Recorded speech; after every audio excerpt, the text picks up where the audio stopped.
Hey everyone, and welcome to the final part of my top 100 films. This is going to be numbers 25 to number 1. The first three parts are already up, going from number 100 all the way down to 26. So please do go and check those out if you haven't already. But I'm just working through them one by one, explaining a little bit about why I like them so much, and just going through that way. So we're going to get into that in a second. Before I do, though, I do have to give you one final reminder that I'm asking you guys to submit your own top 50 movies of all time to mftvquestions@gmail.com. And each movie will get points based on where you have it in your ranking. So you have to clearly say this is number 1, this is number 2, yada yada yada. And next month there's going to be a results show where I give you a top 100, basically using your top 50s as the voting for it, where there'll be a Male Fuzz TV community top 100. Probably over 2 parts, I imagine. And that'll be something we do next month. So you've got until the end of August 2019 to submit this. Now, admittedly, I'm not sure which day this week this video is going up, so there might not be a lot of time by the time you see this part. But please do, if you have time, squeeze in a top 50 and send it to mftvquestions@gmail.com. So with that out of the way, let us get straight into my top 25 movies of all time. Number 25 is Let the Right One In. This is from 2008. It is directed by Thomas Alfredson. And this is a vampire film from Sweden. It is about a vampire child, even, in the sense that the vampire was a child when she became a vampire. But Eli moves to the same area as Oscar, and Oscar's this bullied young kid. And this is a really sweet story that is also very dark once you realise, once you've seen the whole film and you can recontextualise the whole thing, it adds a whole new layer to the film. It makes it feel actually quite a bit sinister. Even though the sweetness itself is still kind of real and still there, it adds this extra layer to it, and the performances of the kids are really good. The dark brooding cinematography is fantastic. Now, I should mention the remake, Let Me In, with Chloe Grace Moretz, that was directed by Matt Reeves. And Matt Reeves is a great director. That movie, that version is solid, and it is not a bad experience by any means. However, I've seen it once, I saw it in theaters, and I don't ever need to see it again, because I would never choose to pick that one over this. There is one thing about the remake that I like more, and there's a great scene in the remake where there's a car scene where the camera stays in the backseat of the car like the whole time, and there's like a car crash, and it's a great sequence that's not in the original. However, everything else I like the original more for. I like the tone, the mood, I like the cast, and I especially like the lack of the CG. There's like CG in the remake that kind of makes it a bit more goofy at times, looks a little bit fake. This one, I think, has the right tone in its effects, the right sort of integration to make it all feel kind of like it's part of the same world. So it's great. It's actually a really touching little, a lot of vampire stories are kind of romance stories in a way, but this is a little bit different, and it's very top tier, and is quite rightly like up there as my, if not the favorite, one of my favorite vampire movies. So Let the Right One In is a touching story. It's one that came out of nowhere and blew me away in 2008, and yeah. Number 24 is Stalker, which is a Russian film from 1979 and is directed by Andrei Tarkovsky. This is a film that we actually did on 121 in Flux last year. Me and Connor reviewed this, and we spoke about it for about 90 minutes. It was a lengthy review because the film, it's a long film, it's 3 hours long, but the movie is one that I'd want to see for a while. The premise intrigued me. The idea that there's an area in Russia where a mysterious object, presumably from space, landed, and it created what they call the zone, and no one's allowed in the zone. The army makes sure no one can get in, but people do sneak into the zone, and no one's really sure what it's done to the area. And a stalker in this context is someone who sneaks in and shows people around the zone, specifically to get to the center, because the rumor is that at the center of the zone there is a room which can basically grant you a wish, like where if you ask for something you will get it no matter what it is. And the film's about a stalker taking in two men into the zone, and the film is phenomenal, and it's not necessarily one for everyone, but if you're a fan of this type of film, if you're a fan of like theoretical science fiction and philosophy, this movie, blew me away in that sense. It's a fantastically directed movie for a start. It plays with the use of color, but not like in certain scenes, but there's like a sepia tone in other scenes, and each of the three characters represents something different. and the journey to the center is very fascinating, intense in lots of weird ways, and it's purely theoretical. This is not a movie with a lot of visual effects. This is not a movie with like creepy monsters or anything like that. It's purely about the idea of the place kind of taking you and making you so confused you can't continue forward. And that's putting it in even a very sort of blunt way. I don't even think that's a perfect definition of it. It's just this idea that it'll play tricks on you, and in a weird way, it's almost a little Blair Witchy in the sense that this idea that you'll maybe never find your way out if you don't follow the correct path, kind of thing. This kind of like vague sense of like a science fiction coordinate, but it's more complicated than just one coordinate, you know. I don't know, like I'm doing a really job describing it because it is purely just an idea. It's a film about ideas, and the characters debate various ideas as they go forward. And so much of the tension comes away from just them believing something, and we don't see anything to necessarily show us that something bad is going to happen, or we see an obstacle. You know, we just have a character saying, "No, this is dangerous to go there," or "It's dangerous to do that," and it works because the film is about ideas, so everything in it is just a pure idea and not like a flashy effect or anything like that. So Stalker is phenomenal, and it feels like we had a couple of interpretations when we talked about it last year. That's actually one of my favorite movie reviews we've ever done on the channel, is Stalker. So I highly recommend checking it out. Obviously it's a Criterion release and everything else, but go seek it out because it's one that, most movies on my top 100 are movies that I've seen, for years. There's only a few select that are, new enough to be out in the last few years. This is an example of one that is an older movie, obviously from 1979, but one that almost as soon as I saw it, it shot up into my higher sort of rankings, and it's only kind of went up in my mind since I saw it. And I saw it, and I think I was like giving it like, I don't know if in the video I gave it a 9.5, but I think now I'd definitely hand it a 10. With time to think about it, with time to reflect on it, it is a 10. Number 23 is Psycho, the original 1960 Hitchcock film. Of course, you got Marion Crane, played by Janet Leigh, who goes on the run and ends up at a motel, Bates Motel, where Norman Bates, who seems like a very timid, lovable mother's boy, ends up to be harboring a dark secret, which may or may not be related to his mother. So, many people call it the original slasher. I don't know if I'd quite go that far, but of course Psycho did this great thing where it took the idea of the horror movie and took it away from castles in Transylvania and these fantastical settings and said, no, horror movies can be set in the present day world in something as simple as a motel, with something as simple as a person with a knife in their hand coming to murder you. Which seems silly to think there was a time when that wasn't a whole genre, because obviously slasher movies exist and everything else. I don't think it plays like a slasher movie at all, but you can definitely see why people kind of credit it as the inspiration. Even Halloween, which is often seen as the first true slasher movie. Obviously, people argue Texas Chainsaw or Black Christmas or a few other films, Peeping Tom maybe.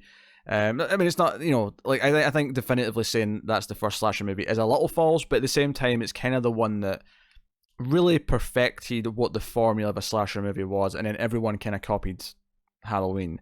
But even Halloween has characters named after characters in Psycho. Psycho is a big reason why that exists.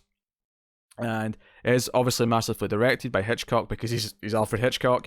It's tense. It's got full of great performances. Anthony Perkins as Norman Bates is especially wonderful, and you have again, and much like a lot of Hitchcock, there's a lot of subtext throughout the suspense, and it's not just the suspense at face value, but everything is so masterfully, plotted out and achieved through little, mannerisms that the actors have, or the little moves the camera makes.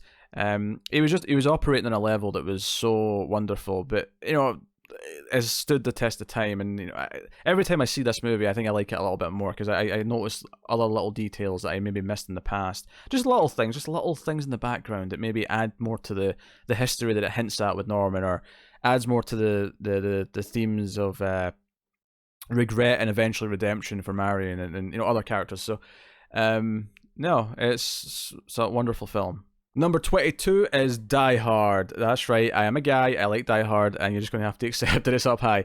1988, John McTiernan directed. And in terms of action movies, in terms of a pure action movie, and by that I mean, there's no sci-fi, there's no like other elements that are kind of in there. It's purely just an action movie. It is the pinnacle of action movies. It is the action movie to which all other action movies will be measured. Maybe not a martial arts movie, admittedly, because that's a very different beast. But the premise is so simple. There's a reason why this was ripped off, eternally.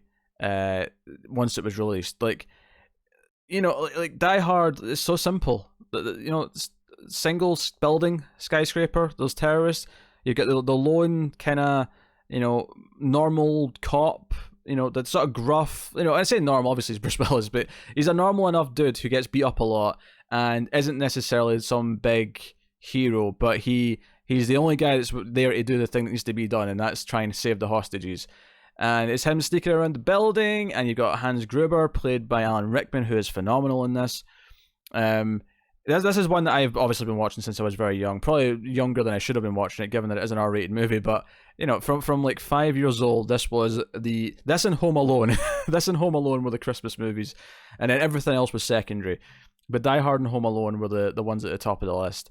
And it's interesting how, in a way, if you think about it, Home Alone is very much the kids' version of Die Hard. Instead of terrorists, you got two robbers who are breaking into the house. But Kevin McAllister, in many ways, it does kind of become the John McClane of his own story.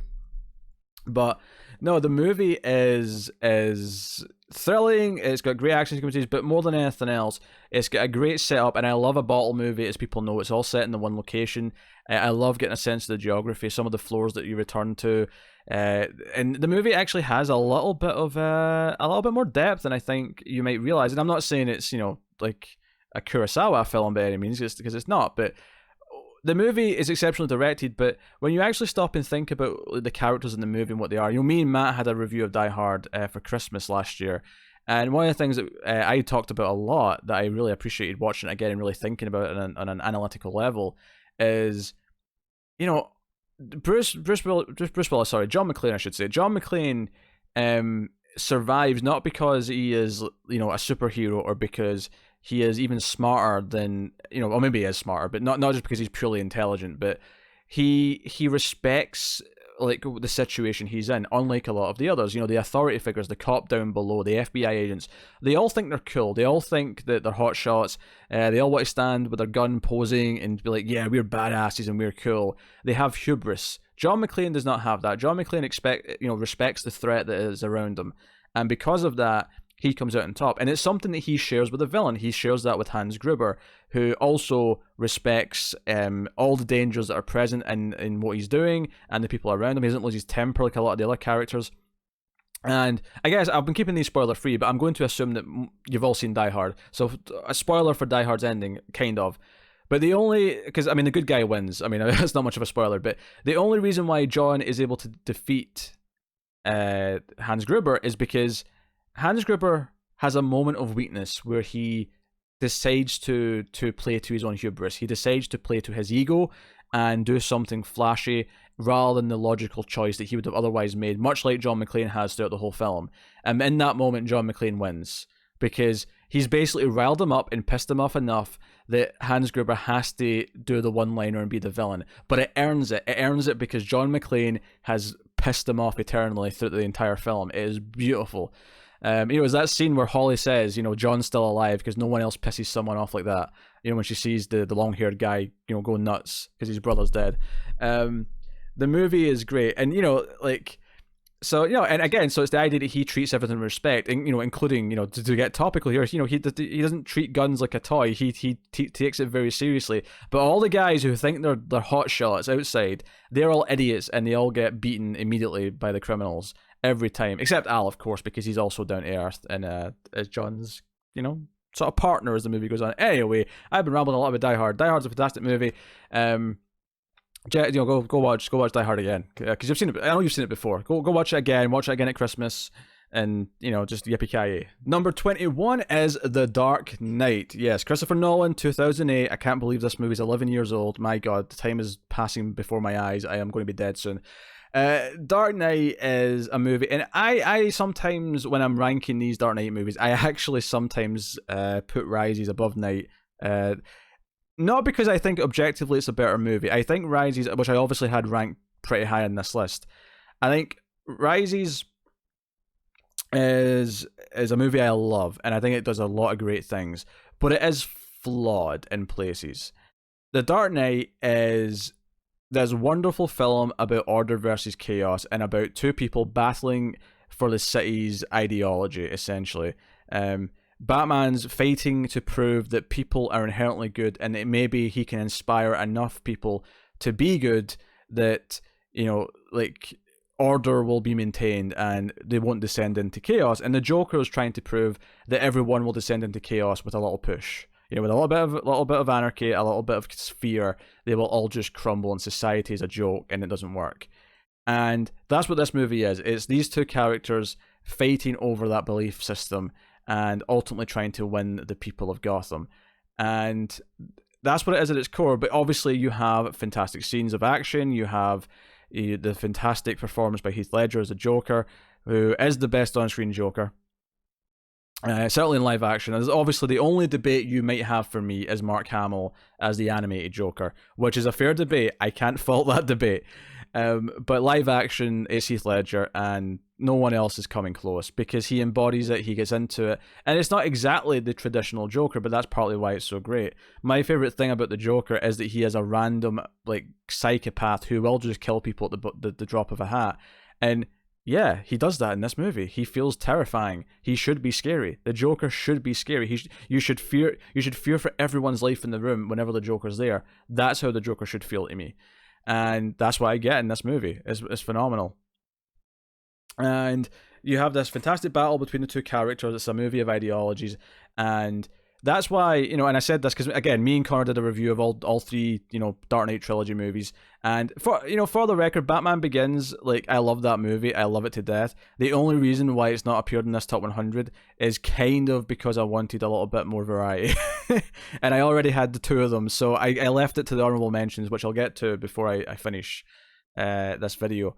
But yeah, so Dark Knight is a wonderful film, and for me, anyone who argues that Batman should just kill Joker, this film is the manifesto as to why Batman should never stoop to that, and why he should never become what the Joker thinks everyone is.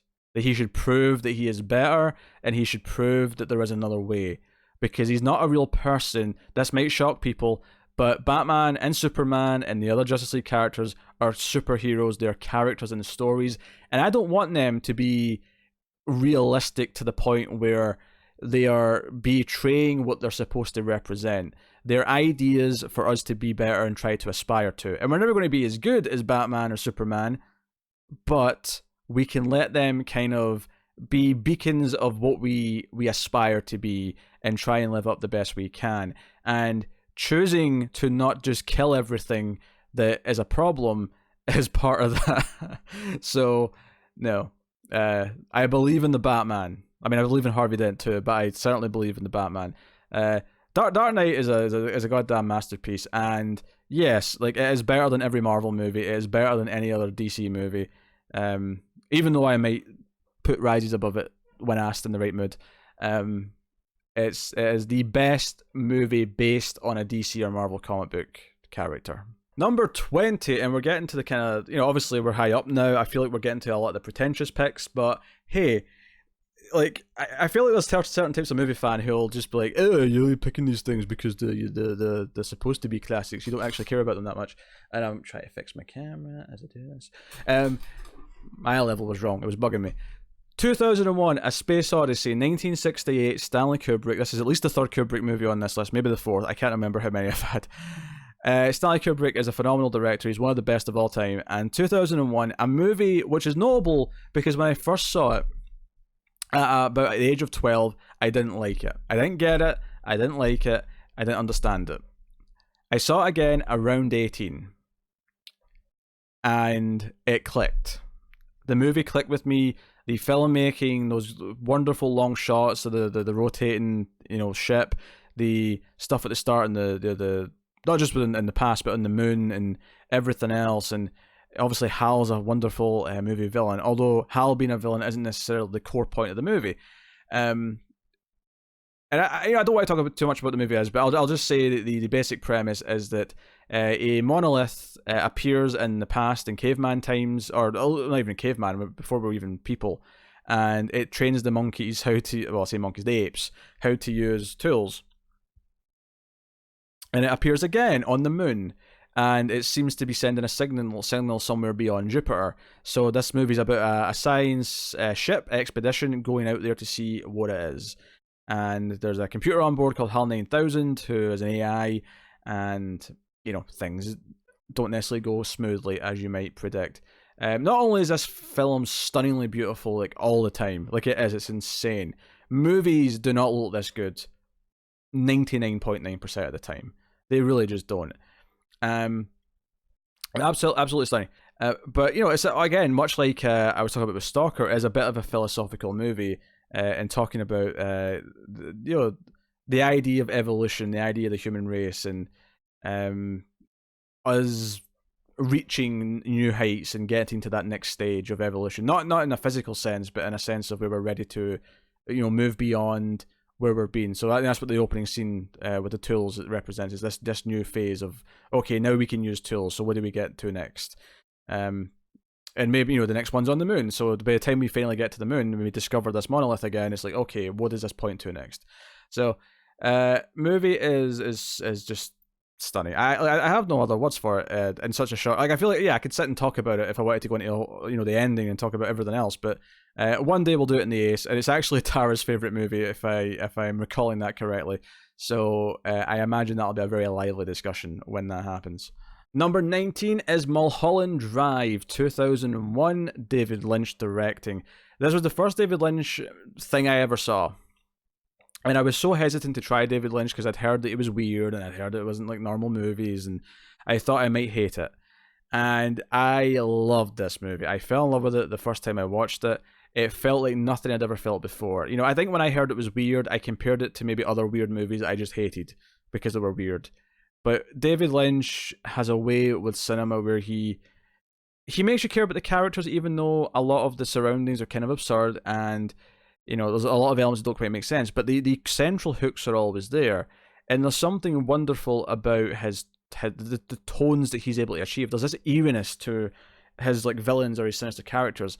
Me and Connor reviewed all of Twin Peaks in 2017 from start to finish, and it made me wish that he'd done a horror movie at some point, because whenever he does turn to like a darker element or a darker character, it is absolutely terrifying and nightmare fuel, and some of the best scary stuff that I've ever seen.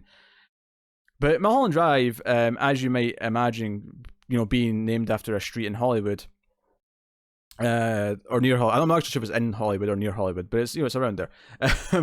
But like it's this story about seeking fame and seeking the stardom of Hollywood, and the hopes and dreams that one has, and potentially the shattering of those dreams through. I'm being very careful here with what I say, because I think so much of it could be spoiled, and I don't want to spoil a word of it if you've not seen it.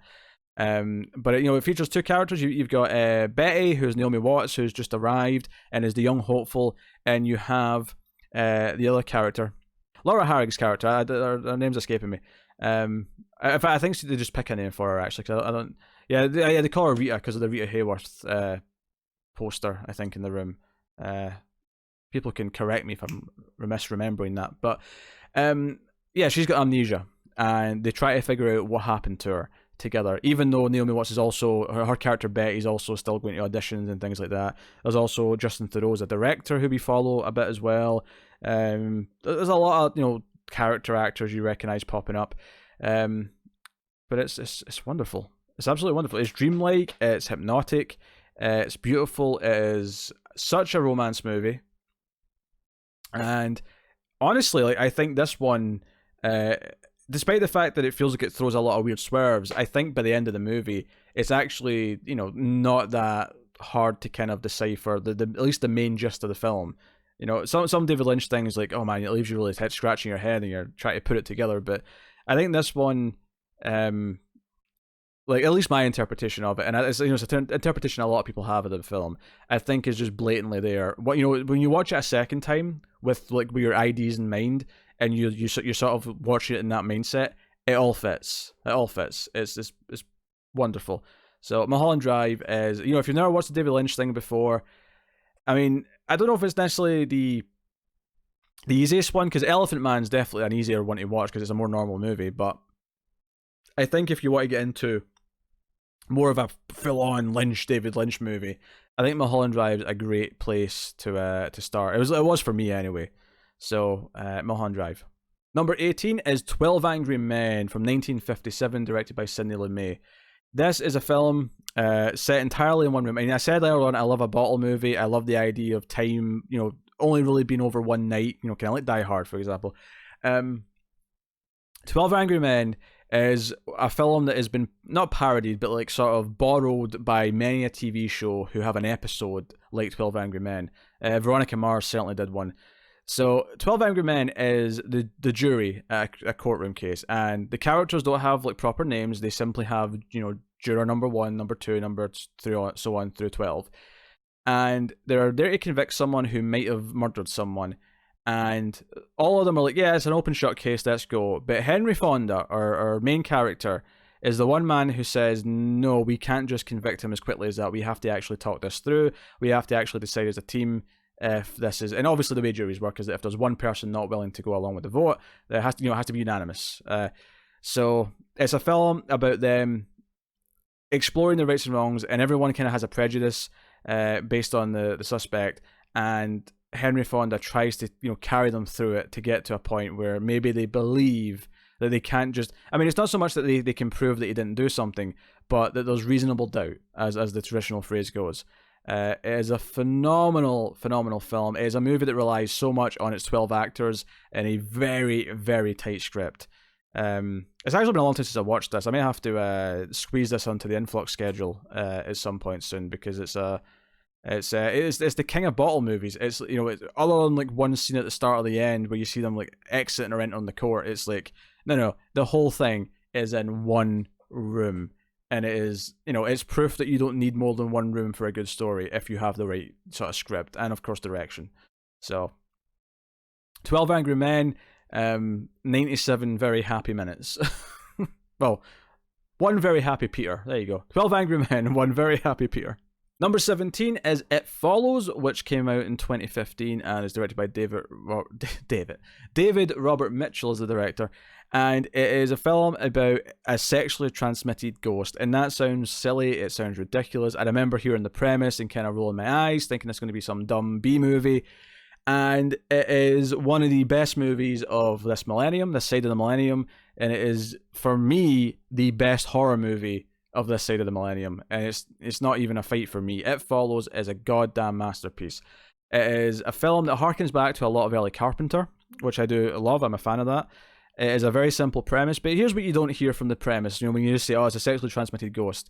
Obviously, thematically, that's going to play in. The idea, the movie's about the loss of innocence and growing up, so having sex is part of that. It uses the location of Detroit to also kind of go into that in like certain neighborhoods and that kind of thing. But what the movie, really is a series of suspense scenes. It's a suspenseful idea of this ghost that just keeps walking towards you, and if it gets to you, it'll kill you. Once the character has sex with the person who was previously infected, it passes on to her, and she starts seeing, and the ghost always looks different. This entity, whatever it is, always looks like a different person walking towards her. But if it gets to her, it will kill her, and no one else but her can see it. In the movie, she has a group of friends, her sister, who try and help her, and eventually maybe come to believe what she's going through. And it does that in a very natural kind of like progression, where by the time they see some certain things, of course, it's time to believe. It doesn't rush it, it doesn't make you feel forced. But it does some of my favorite things in a horror movie like this, where the final act, and I won't get into spoilers, but the final act features them working as a team and being proactive, and that's one of my favorite things in horror movies. I think I said about, not in my top 100 necessarily, but Nightmare on Elm Street 3, The Dream Warriors is my favorite Nightmare on Elm Street movie, and the reason for that is the same thing. It's the characters banding together to maybe take on the entity, in that case Freddy Krueger. This movie, it's like, okay, what are the rules? And it has rules. There's rules that this entity follows. No pun intended. It always walks. It always does this. It always does that. Obviously, they discover some things that I won't spoil over the course of the film, and they try and use this to their advantage. They try and come up with a plan to make this work. and it's phenomenal. It's, you know, there's so many scenes of like just watching to see if someone's coming, and sometimes we see someone is coming but the characters don't. Sometimes they're just like standing around in certain places, and it's just great. Some of the best imagery. The score is fantastic. Wonderful sort of synthy throwback to the 80s.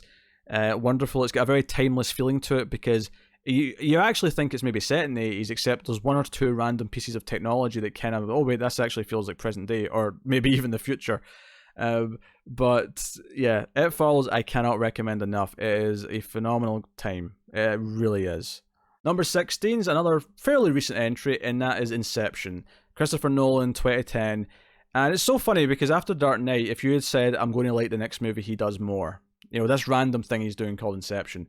But this is a wonderful science fiction film that is very inventive, obviously plays with a lot of, you know, interesting visual cues, and the action is very unique because of that. Because the whole plot of this, of course, is that Leonardo DiCaprio and his team can go inside to people's dreams, and they can go in and steal pieces of information. They can go in and, you know, do that kind of thing. It's a lot of like sort of business espionage almost. And they get hired for this job to perform Inception, which, you know, they're not even sure is possible. True Inception, which is to plant an idea in someone's head that person will think is their idea. And, you know, they're going to go into, what's his face? Cillian Murphy's head. And that's what the plot of the movie is. It's essentially a heist movie where they have to plan, build up a team, and go into his head. And then they go into layers within the dream, where they can dream within a dream, and they can keep going deeper and deeper. And this actually has a lot of rules that kind of create a lot of really inventive action scenes. I'm sure if you've not seen the movie, you've no doubt seen the clip of the hallway spinning, because the idea being that if in the real world, let's say, the person is being spun around because they're in, say, in this case, a van that's tumbling down a hill, then the dream within that, well, the entire world will spin. And there's, you know, there's things like that. There's a lot of inventive stuff that really creates some really unique action scenes, and I love that. But it also has a heart to it. It has this great story, great score by Hans Zimmer. Time, the final track from Inception, is one of my most listened to pieces of movie music. And the fact that this has only been out for 9 years, and that track is probably up there with the original Terminator theme for me in terms of plays, when I've been listening to that since I was like 6 or 7. So, no, absolutely beautiful. And the ending is one of the best endings of like any movie from the last 10 or so years. The ending is great, and we've not actually reviewed Inception yet on the channel, and it will definitely happen at one point. You have no worries that the Ace will be doing Inception someday. And I have a lot of things, not necessarily new or surprising things to say, but I have a lot of things to say about how great the ending is. So, absolutely wonderful. Inception is an original idea that is a big budget action blockbuster and sci-fi film, but is not a sequel, it's not a remake, and it got to be successful and make a lot of money. And of course, because of this, you know, especially since I wasn't into Dunkirk, I'm not a big war movie guy, and I thought it looked great visually. Obviously, no one knows how to direct shit and make it look good, but I am so excited for him to get back to something else. And Tenet looks very interesting. I saw the teaser trailer actually just this week, and very intrigued with the character examining 2 bullet holes in the glass, and this idea of doubles and, you know, reverse, and, you know, the word being a palindrome, and even the logo has a sort of circular symmetry to it. It's going to play with things. I'm super excited about Tenet, but Inception is wonderful. Number 15 is Dawn of the Dead, the original, of course, from 1978, George A. Romero directing. This is a film that I saw in my teens. It wasn't like super early on. I think I saw a lot of other horror franchises before I saw the Dead movies. But Dawn of the Dead, I remember watching it on TV because I watched it, unfortunately, in pan and scan, or full frame, whatever they were in. And it was on, I think, the Sci-Fi channel. I think that's why I watched it on, back when I still had cable and went through channels. And this was on at like midnight. It was like the midnight movie or whatever. And I put it on, and I'd heard of it. It's a pretty well-known title, but I didn't really know a whole lot about it when I saw it, funnily enough. And I was kind of blown away because I loved how it dealt with its characters and how it wasn't this like constant action movie. It was a very, the movie's obviously got a bit of a social satire bent to it, but it's also this movie just about survival and just about the logistics of surviving in a zombie apocalypse. And there's a reason why so much stuff is taken from Dawn and Night, zombie movie wise, over the decades since. It gets it all right. I mean, obviously you watch it now and the blood looks a bit fake. It's not quite the right color, right? I mean, that's a problem in the movie, but it's something that doesn't matter because the storytelling is so good. These four characters who escape the city during a zombie apocalypse, they're in a helicopter. They kind of band together to try and find a better place to go because shit's really, hitting the fan. The civilization's crumbling, and they find a shopping mall that is empty, and well, it's got zombies in it, but it's empty in the sense that it's locked up. No one's like coming in or getting out, and the movie is about them deciding to live here and taking out the zombies and doing a lot of problem solving, figuring out how they can do certain things, how they can make it safe, how they can get rid of the zombies that are there. And a lot of the movie is just that. And then the idea of living in a mall, and obviously there's a lot of satire there, and the idea, does that bring you happiness? All this commercialism and things like that. And like any good zombie movie, it has a lot of subtext, has a lot of themes on the human condition, and yeah, it's good. I hate that I said the human condition. That used to be my cheat answer, like in an English exam. If I didn't know the answer to a question when I was analysing something, I would just say human condition.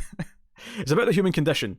But no, it really is. Like, I think both Night and Dawn are very much that, from different like points of view. Obviously the first one was all about being forced to assimilate, and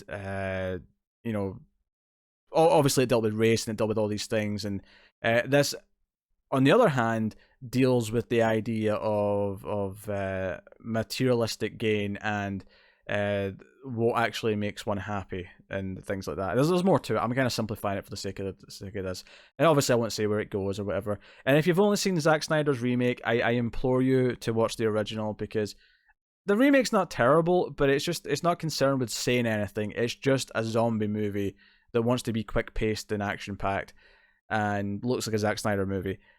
Dawn of the Dead, the original, is not, I wouldn't say a slow-paced movie, but it's definitely getting more relaxed than the remake is, and it's methodical, and I love it. I love it. And again, look at that. It's another bottle movie. Obviously there's some getting there, but once they get to the mall, the movie's set in a shopping mall, and it stays there. And it's a wonderful setting for a movie for a start, because it's varied enough, but it's also this contained area. There's a reason why Dead Rising exists, because Dawn of the Dead exists, and they might claim that it has nothing to do with it, but they would never have made that game if Dawn of the Dead didn't exist. They can say they would have, but they can't know that. They made it like 25, 30 years after Dawn of the Dead came out. Like, they like, Dawn of the Dead's so in the zeitgeist that there's no way they can say that they could have definitively made something that's so close to it without it existing. So, Dawn of the Dead, wonderful, best zombie movie ever made. Number 14 is Drive, which came out in 2011, directed by Nicholas Winding Refn. Now, of course, this is another relatively recent movie, and they're about to dry up. I don't have a lot of recent movies in the top 10 for sure, but Drive is one of those special movies where, and I think it's interesting when I talk about the older movies. Obviously, I saw all those at home in some capacity, whether it be TV when I was younger, or I saw it at the DVD in my teens, or I saw it at the Blu-ray in later life, or a streaming service in some, small cases. Just because streaming is relatively new and I haven't discovered as much through that yet that I, would put this high up. But Drive is a movie where I saw in the theater, and this is the first Refn movie I ever saw, and I hadn't seen any of them. Obviously I went back and saw some of them after this, but Drive is a wonderful movie about a character who wants to be a part of something normal and real, but ultimately might have to accept that he's just not part of that world. And the selfless act of choosing to make, to stay away from it. And he gets wrapped up in so much stuff, and it doesn't seem like it's his fault, but he's actually already a part of this world. And, this criminal world, because Ryan Gosling plays the driver who drives a getaway driver for crimes. And he's very good at this. There's a really stylish scene at the start where he escapes the police in the car. Really great stuff. It's very slick. It's got a wonderful soundtrack. And in this case, I'm talking about like source music, not the score. And You've got a hell of a cast in there. Bryan Cranston's in there. You got Oscar Isaac, Carey Mulligan, Albert Brooks, Christina Hendricks, Ron Perlman. It's a hell of a cast. And this is a movie that people watch, think they love Refn, and then try other Refn movies, and then realize they hate Refn but just like Drive. I'm someone who likes Refn because I love his more art house stuff. Drive is definitely the one that's more appealing to a mainstream audience, but it's so slick and stylish, and you've got the character who barely says anything. He says the odd line of dialogue here or there. You have these wonderful moments where you've got operatic music playing as he looks through a window with a creepy mask on, looking at someone that he's going to kill. It's very violent at times, and he's a flawed character that you root for because he's fighting for some people who are innocent. And it just Drive is. One day we'll review it, I'm sure, on Influx and have a proper in-depth conversation on it to talk about why it's so great. Number 13 is Alien, 1979, Ridley Scott directed. This is a movie that has another one that's risen in my ranks over the course of my life, in that when I was a kid, Alien was maybe a bit on the slow side. And the more I've watched it in my teens, I say that as if I'm in my teens still. I'm very definitely not. But it was by the end of the teens that I really loved the movie, and then it's only gotten even higher since then. Every time I watch Alien, I am just enraptured in the world that is just so dense in detail. The world building via the sets of both the Nostromo, the alien planet and ship, and obviously the xenomorph itself. Obviously, if you don't know what Alien is, a oil rig kind of ship going through space. It's a cargo ship. They're just transporting shit. Is woken up because there's a distress call from a planet that's nearby, and they go down, and one of them gets infected with an alien, and of course it bursts through its chest, and it's essentially a movie where a monster's going around killing the crew one by one, and it's treated like such a high brow movie in the way it's shot. Ridley Scott is a phenomenal director at making things look wonderful, and puts the art department through their paces, because everything in this movie is absolutely stunning. And obviously the characters aren't that deep, but they do great with the little they have, and make sure they all feel kind of memorable, even though they don't have like a lot to them in terms of character traits, because that's not the focus of the movie. But the suspense, the sound design, I mean, I don't talk about sound design a lot, but Alien's like up there. Like, it's up there in sound design. It is an effortless movie in terms of just building the atmosphere and building the mythology around its central premise, and it feels like a real world. This ship feels lived in. The characters feel like real people, and it's wonderful. And obviously H.R. Giger's work on it is tremendous. Alien is blah. What else is there to say? It took a script that was clearly for a B movie, a B monster movie, and turned it into an A-class classic that is a masterpiece that has been mimicked and copied forever by the Ridley Scott himself to horrible degrees. So, Alien. Number 12 is Kill Bill, and I am counting both volumes because I have always watched this as one movie. It was intended to be one movie, and for the sake of rating and ranking, I've always counted it as one film, because I find it impossible to separate them. And I've never seen them separate, and I didn't see them in theaters. It was at a time where I was just slightly too young, and I wasn't even necessarily interested in going to see it in theaters, because this was actually the first Tarantino movie I ever saw.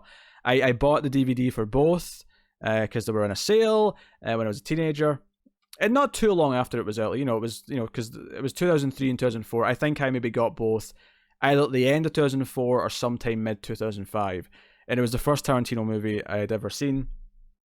And again, much like a lot of films up high in the list, it's one that I have appreciated more and more every time I've seen it. The slick style of which the action is shot, the fight scene early on between Uma Thurman and Vivica A. Fox is wonderful. You've got obviously a stellar cast from top to bottom, because Tarantino always does, and it's a simple, relatively speaking, revenge movie where the main character, whose name is actually kind of a spoiler, so I'll just say Uma Thurman, we see that she was killed by a group of people, and the movie's about her getting strong, getting better, because she's not actually killed, obviously. Like, they think they've killed her. She actually goes into a coma, but the movie's about her getting strong, training to be better, and then hunting them down one by one until eventually getting to the leader, who is Bill. And that is what the movie is. And if you watch, the both parts together, which you absolutely should, it's like a 4.5 hour epic. And it's wonderful. Uma Thurman's great. The action's exciting. It's such a bright, colourful movie. It's pulpy, no pun intended, in all the right ways. The fight scene at towards the end of the first volume with in Japan with all the crazy 88s and all that stuff is just wonderful stuff, and it takes inspiration from other movies, as Tarantino often does.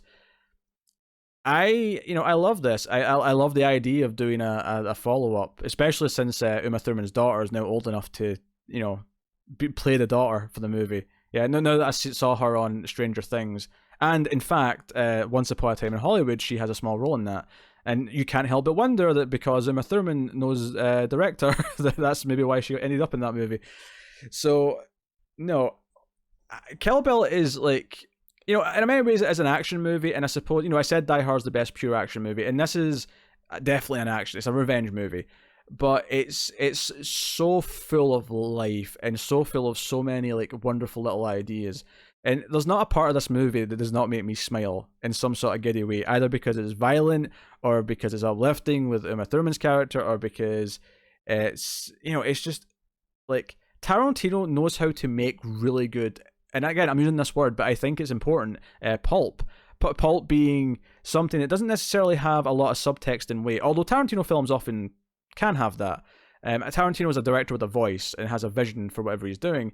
But this movie is very pulpy, and Tarantino does that like no one else. It's very easy for directors to try and do a pulpy type of thing, but it comes off as very just weak and like not lazy, but almost like it's just an excuse not to make a different type of movie. Whereas Tarantino is an excellent director and takes everything he's doing very seriously. And that's not to say that there's not humor in it, but he treats everything, much like I said, Alien was treated like an A movie. It was a B movie script, but it was treated with class by a director who wanted to make a fantastic film, and he treated the subject seriously. Tarantino obviously writes his own script, so obviously he is going to take him seriously, but he's not out to make some silly thing that people look down on. He is taking this seriously. He wants it to affect the audience and like give them ups and downs and emotions, whilst also just being this pure pulpy film. And it's really impressive that he can do that. And Kill Bill is everything. And maybe it is because it's the first Tarantino movie I watched that it struck this chord with me that no matter how great those are, and there's been several on this list, they've never quite hit the mark that Kill Bill does. And I've seen Kill Bill a few times, of course, over the years, and love it dearly. So, Kill Bill. Number 11 is Back to the Future. This was always going to place high. This is another movie from my childhood that I've grown up with, and in many ways, people always joke about, do they have deal breaker movies, right? Where if they're going to date someone and that person says they either like a movie that you hate or hate a movie that you love, that's a deal breaker for you, right?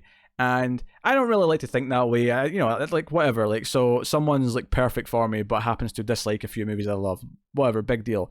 Nothing's really a line thing. But if I was going to pick something, not because it's my favorite film, because clearly it's number 11, but Back to the Future is kind of like a movie that I can't understand someone hating. I can't understand someone who looks at me with a serious face and says, I don't like Back to the Future, because how can you not like it? It is perfect in what it's doing, and it's perfect for almost all ages, and it is delightful. Obviously, if you don't know what Back to the Future is, somehow is a time travel movie where Marty McFly goes back in a DeLorean, kind of by accident, to 1955 from the then present day 1985, and ends up interacting with his parents, who are at that time are the same age as him.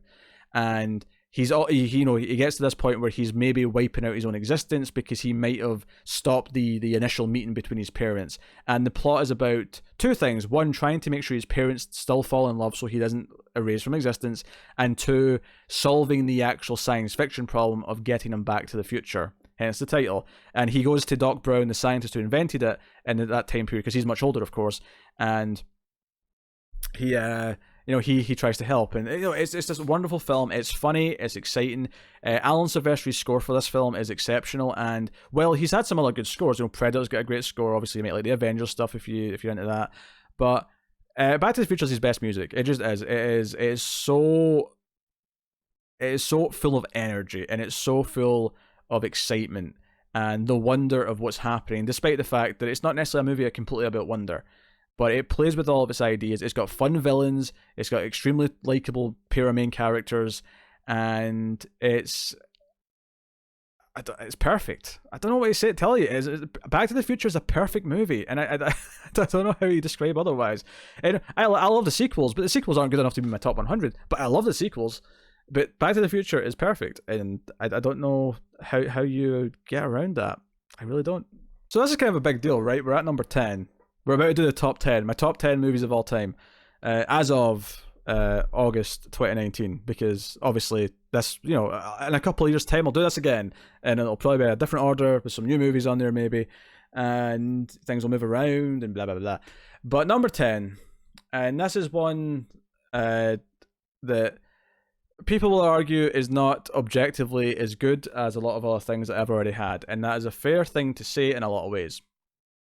However, this is my personal list, and one of the best times, maybe the best time I have ever had in the theatre, was Serenity. And that is Joss Whedon's 2005 film, which is essentially the conclusion to Firefly. And it has an advantage over a lot of movies in the sense that I already went into the film caring about the characters, but I don't think I can hold that against it because I don't care. I'm just happy I got something to conclude the story. And it's a movie that, had a really difficult job of mashing in so much plot that was planned for seasons of a TV show. And it's not the end of the story. Whedon's talked before about how it's essentially the season 2 finale. We've kind of skipped over what the end of season 1 would have been and a lot of season 2, and it's essentially the season 2 finale. Not exactly, but a lot of it. And this movie has everything. It made me laugh. It made me cry. It thrilled me. It excited me. It goes through everything in a way, and Whedon in a lot of ways is very comparable to Tarantino actually, in this just in the sense that he has a very distinct voice. His characters are very witty, and you love to hear them talk. But he's also very good at inserting humor into otherwise scenes that are otherwise very emotional or very serious, and he can bounce between those tones very effortlessly. And it's not the same tones exactly as Tarantino, but they're both very good at that. And it's what I love about Whedon stuff. It's what I love about Buffy. It's what I love about Angel, and the Firefly, obviously, and even Dollhouse to a point, even though that was a bit more flawed. And yes, I did mention the hit television show Buffy the Vampire Slayer, but Serenity is this conclusion that goes through all these paces with the characters, and it gives me some stuff that the TV show only hinted at, and it has epic moments that feel, that the one benefit to getting the movie instead of just the second season of a TV show is that some of the moments get to look a bit more epic and grander because it's a movie with a movie budget. And I may never get any more Firefly ever again in my life. It might be done. The actors have all aged quite a bit since then now because time's been on. This is 14 years old, this movie, which is scary, but I love it. This is one of the most heartwarming, gut-wrenching, and crowd-pleasing movies for me that I've ever seen. And I don't think very few come close to capturing the magic I felt watching this, because it felt so personal. It felt so personal to lose that show and then get a chance to have one more trip. Have one more trip with those characters and give them, their, at least Malin Rivers climactic moments, because those were the two characters with the most story to tell. And give them some kind of finale and say something kind of beautiful. And the ending of this movie is nigh on perfect. And I think the movie does a great job of making you genuinely believe that none of them are safe, and that possibly all of them might die by the end. There's a certain point in the film where the first time viewing, and I won't say if I was right or wrong, but there's definitely a point in that film where I genuinely believed that all of the characters might die. And how many movies do you watch that make you believe that? Maybe horror movies do, because some horror movies do have that ultra bleak thing. But there's points in this movie where I'm like, I believe every single one of these characters might sacrifice themselves to achieve the noble goal they're trying to achieve, and yeah. I tear up every time I watch this movie, every single time. And then you got Chiwetel Ejiofor as the villain in this, who wasn't in the show, and he's very, very, very great in this. Um, Also, I just noticed in the cast list it says Sarah Paulson was in this, and I don't remember because I didn't know who that was the last time I watched this because I only just recently discovered who that is. Because she was in a bunch of things, right? She was in Bird Box and American Horror Story, and she was in Glass. So I saw her in like three things back to back really quickly, but apparently she was in Serenity. Clearly, I don't know what she looked like when she was younger. So I'll have to keep an eye out for her next time I watch it. But I love the villain, by the way. I love the way he operates. I love the conclusion to Mal's story and everything that kind of completes the journey that the show set is on. Because the show had such rich characters, and that carries over to the movie. And does it have the same effect on you if you've not seen the show? Of course it doesn't. I wouldn't recommend watching this on its own. Watch Firefly first. Do yourself a favor. It's only 14 episodes, and then watch the movie, and it'll be one of the best decisions you've ever made because it's absolutely fantastic. And I'll say it right now: better than Star Wars. I don't care. I don't care if it wouldn't exist without it. I really don't give a shit. Serenity, Firefly, means more to me than Star Wars ever will. I love those characters. I love the story. I love the themes of the story more than I'll ever care about Jedi and Yoda and the Sith and all that other crap. And I say that as someone who likes some of those Star Wars movies, regardless of how much I make fun of them. This movie just means so much to me, and it's number 10 because everything in my top 10 I have an emotional connection with, and Serenity had to be there. It had to be representing my taste because it's so important to me and my love of storytelling. And when I look at the decade of the 2000s, Firefly and Serenity is the possibly the top highlight. Obviously you got some things that started towards the end, like Breaking Bad or whatever, and there's all stuff running through it, like The Wire and The Shield, and I love all those things. I do. And there's obviously movies I love, but Serenity and Firefly as a whole, and maybe and obviously I get you're going to say this is unfair because it's kind of including Firefly when I'm talking about this, but I can't not. It's the conclusion to that story. It is the culmination in saying goodbye to these characters. Obviously, I hoped that we get more movies, but it became very clear very quickly that wasn't going to happen. So, no. They can take my love, they can take my land, but they'll never take this guy from me. Number 9 is Unbreakable, which came out in 2000 and is directed by M. Night Shyamalan. Unbreakable is a film, much like a couple that I've mentioned recently, I liked when I first saw it, but I didn't love it. When I saw it in like 2000, 2001, whenever I first saw it, I didn't love the film. And I watched it again, not even that much later, maybe a year or two later. Like, it wasn't a long time. Because by the time I got to my last year of high school, I was intentionally showing it to other people because I thought, no, this is fantastic. This is great. So, so I'd already watched it at least a couple of times on my own to get to the point where I realized I loved it. And then I was showing it to other people that I knew, showing it to friends and whoever would be willing to sit down and watch Unbreakable. I think Unbreakable is the best superhero story ever told. Or maybe not. I'm not including comics in that. So I mean movie, the best superhero movie ever made. I like it more. I've got it higher than The Dark Knight, and I wouldn't argue with you if you want to fight me on that necessarily, but I think Unbreakable works for me in a way because it doesn't have to deal with the idea of who these characters are because they are this movie. David Dunn, Bruce Willis's character, and Elijah Price, which is Samuel L. Jackson's character, are created purely for this movie, and it plays upon the ideas and the themes and the tropes of superheroes. And it's so funny that this came out in 2000 before the real boom of superhero movies became a thing, before the MCU existed. Because even now, after all this time, it's still this breath of fresh air to watch it when you're sick of all those movies, when you want a superhero movie that's a movie first.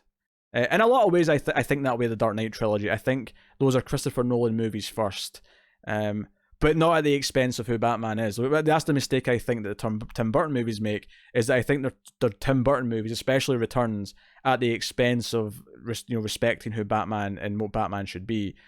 Christopher Nolan's films are movies that are Christopher Nolan films first and foremost, but they completely love Batman and want to make a Batman film that has the the style and the subtext and everything that goes into making a classic and everything that goes into making a and forgive me for the pretentious word here, but the auteur's film. Because, you know, when we talk about directors we like, most of the ones that you tend to like are the ones who are quote-unquote auteurs, right? Because they're the ones that have a vision. They're the ones where you can watch the movie and you understand, you can recognize, usually, that it's one of their movies. You can see the signs because they have a voice, because they have something that sticks out. You know, Tarantino has this, Nolan has this. David Fincher, for the most part, has this, even though I think he's a bit more hit and miss than some who I've mentioned. But, you know, these directors have this. They have distinct voices. And M. Night Shyamalan, of course, goes down the toilet for a long time and hasn't necessarily even completely recovered yet, even though there's been signs of better things recently, mainly with Split, of course. But Unbreakable is his best film. It is a masterpiece. It is a film about becoming a superhero and believing that you can be something special, that maybe you have been denying to yourself what you are your whole life. You could say that that's almost an analogy for coming out. Maybe if you're in the closet, you know, in that sense, or you could say it's an analogy for lots of different things. I think Glass, which is not, I think Glass has a lot of problems, but there's a lot of elements in Glass that I do like a lot, and how it deals with like what it means to be a superhero and what that represents for the real world. I really love, but. You know, Unbreakable, if you don't know what Unbreakable is, David Dunn is in a train crash that kills everyone on board except him. And not only is he not dead, he doesn't have a single scratch.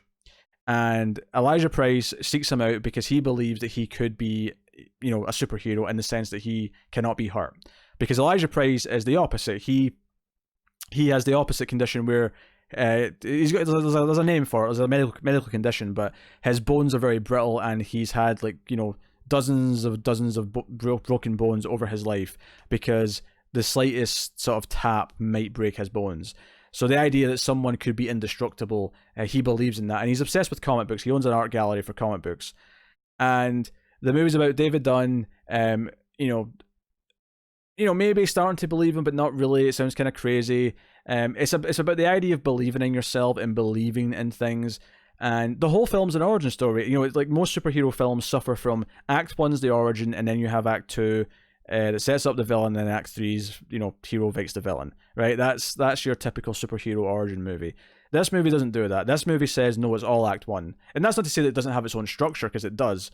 But the movie is about discovering and becoming, and because it takes that time, and because it's exceptionally directed and shot, it is a beautiful film. There's so many frames in this that you could print out and put on a poster, put a frame around and put it on the wall. You could easily do that. It's wonderful. And music as well. I need to mention the music. James Newton Howard's score is one of my favorites of all time. It has got a very distinct sound to it compared to other films, especially other superhero films. And it's emotional, it's passionate, but it's also heroic when it needs to be. And it has that sense of doubt, that sense of the ever-moving world around him, and the idea that he realizes his place in it, kind of thing. It plays with color, it plays with wonderful, there's full of themes. I'm not going to lie, I have rumblings in my head of doing some video essay style work for Unbreakable as my first movie to work on, because I think it's rich with wonderful things to talk about. I really do. Every time I watch it, I'm noticing things and having new ideas about what a scene might represent, or interpreting a scene slightly differently and seeing how it works with the rest of the film, or all these different things. This was back when Bruce Willis gave a shit, so he's actually quite good in the movie, and Samuel L. Jackson's really good in the movie. It's everything I want from a serious superhero movie. And a lot of people say that, Nolan's Batman movies are the most realistic superhero movies. And that's true in a sense, but to a point. Assuming you want a realistic superhero. I think this movie very much is, though, the most realistic superhero movie, in the sense that just in the time it's given to develop from the initial idea to the belief that he might actually have powers, to then using those powers, is taken so seriously and is handled with such craft and just a soft touch that you believe the journey of the belief. You believe the journey from realizing to believing, and that believing feels important when it eventually comes. And I don't think that's a spoiler to say that it does. That's what the movie is. The movie's about this. like it feels like it's in the real world, even though there's someone who may have superpowers. And yeah, I'm going to leave it there because I do plan to do more work on Unbreakable. I mean, we did review it. Me and Connor talked about it a couple of years ago, so there is a nice hour-long discussion on it. I do plan to do some more work for Unbreakable at some point in the future because I'd love to dive deep into it and go really in depth, analyze like specific scenes, talk about techniques that are used in the film because I think it's wonderful, and I think a lot of people do love it. The film sort of buff community, if you will, the film community on the internet do tend to appreciate Unbreakable quite a bit, but it's not necessarily a mainstream hit. It's not something that most people necessarily know about or whatever. They remember it existed, but I don't think it gets the love that it kind of deserves. And I'm glad that people have found it, at least some people have found it over the years and kind of realized, no, this is actually kind of wonderful. And I think people after Sixth Sense kind of felt underwhelmed by it because they thought the twist wasn't as good. When it's funny because the twist I think actually should be there because it actually makes complete sense given what the movie is up until that point. But it's not as flashy a twist. It's not as mind blowing as Sixth Sense. But ultimately, it doesn't matter. That's not the movie's focus. That doesn't reshape the entire movie. It reshapes an element in the movie, but it does not reshape. Because it feels inevitable to me. When I watch it now, that final scene and the way it plays out feels inevitable, given what's been going on the whole film. And yeah, I'm leaving it there. Unbreakable. It's a 10 out of 10. Don't at me. Number 8 is The Terminator, which came out in 1984, directed by James Cameron. And this one's interesting, much like Terminator 2, which ended the last video. We just did this on the Ace a few weeks ago. So I talked about this at length with Tara for like 90 plus minutes. It was a huge discussion. So I don't have to go into it too much. But Terminator is a movie I saw very young. It's one that, I didn't like as much as Terminator 2 when I was young. As I've gotten older, I realized that this is the more perfect of the two films, even though Terminator 2 is, pretty close to it itself. But the Terminator, I realized, and I said this in the review, so apologies if you heard me say some of this before, but there's only so many things I can say about the same movie, unless I do some more in-depth work on it at some point, which maybe I will. But I'm not promising that for every movie I talk about now. The Terminator is about a machine that is sent back through time, a metal endoskeleton that is covered in human flesh, called a Terminator. It's sent back through time to 1984 to murder Sarah Connor. Why? Because Sarah Connor will give birth to John Connor, who in the post-apocalyptic future, in the war against the machines, will lead humanity to victory. And because of that, they want to kill him before he's ever born. The Resistance, the humans, are able to send back a protector named Kyle Reese, and it's a race to get to Sarah Connor, and from there for her to believe that any of this is real. And the Terminator is this unstoppable killing machine, literally. And I realize watching this, the more I've gotten older, that I love horror movies. Horror is a big part of my life, and I started to fall into love with horror maybe about the age of 9, and I'd been watching Terminator and action movies, in sci-fi since I was maybe 5. And I think the Terminator was actually kind of my gateway to horror. I often hear people talk about horror movies and say, oh, what was your gateway as a kid? Was it something like Alone in the Dark? Was it something like Hocus Pocus? And then you sort of got into more proper horror after that. And I'm like, no, it was Terminator. Because Terminator is kind of a slasher villain in a lot of ways. There's parallels between him and Michael Myers, The Shape, if you really wanted to stop and talk about it. There's a lot more mythology behind it. There's a lot more explanation and plot. And I love Terminator because it's a cyberpunk horror movie in a lot of ways. I mean, I'd always say science fiction first, but it's a cyberpunk horror movie. And there's not enough cyberpunk movies. I want to say that right now. I need more cyberpunk in my life. But, Keanu, give it to me. Keanu, I want it. But Terminator, obviously Arnold's great in the movie. He's not necessarily the best actor in the world, but he is damn good as playing a robot. He really is. Linda Hamilton, Kyle Reese, Sarah Connor's arc, who the story is really about, this journey to strength, this journey from being who she is to being someone who's willing to fight for herself, to fight for her life, and to fight for her survival. The music, again, I always bring up music because I love a lot of movie scores, and Terminator was the first ever movie theme that I kind of fell in love with. And I remember long before the internet and being able to go to streaming services or even just get specific albums on Amazon or whatever, I remember I got a free CD in a magazine and it had 15 movie themes, and the final track was the Terminator theme. And I must have played that track on repeat thousands of times as a kid. And I mean thousands, maybe tens of thousands. I love that music so much. And the entire score is phenomenal. It's one of the things where, I only really listen to the main theme on its own because it's got the melody and all the other things. But the Terminator music from start to finish is wonderful. All the synth, all the pulsing, all the bum bum bum bum, bum bum bum bum. It's perfect. It creates this world in the gritty streets of LA and the punks, the everything about it is just, it's this lightning in a bottle of a time and place, and this wonderful idea. Because again, much like I was talking about Stalker and talking about how it's a lot of it's theoretical, it's the ideas of the science fiction, and we do get a couple of scenes where we see the future. We see in flashbacks from Kyle's perspective, we see a little bit of it at the start, but they do a little bit of what they can do on their very small budget, right? And for their budget, they actually pull off some pretty cool looking scenes.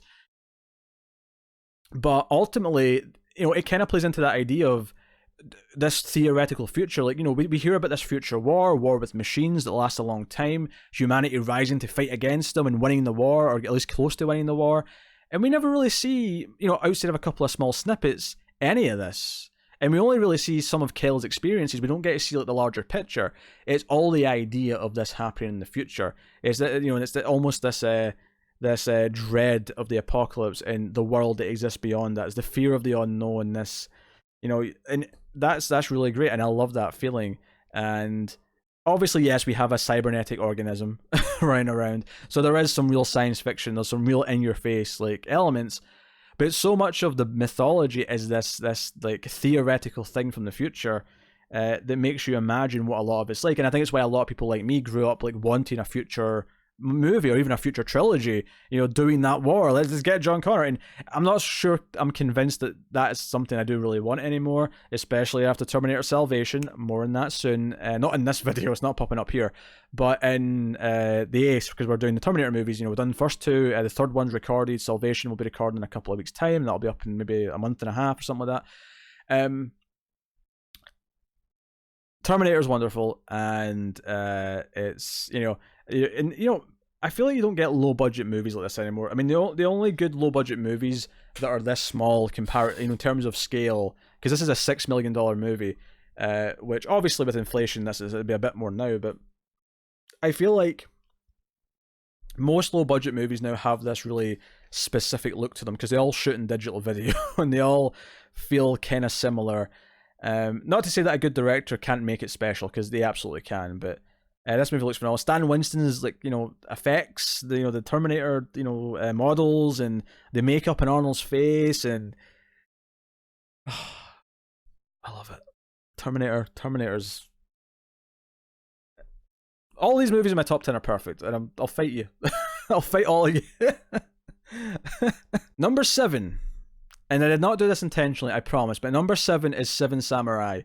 Akira Kurosawa, 1954.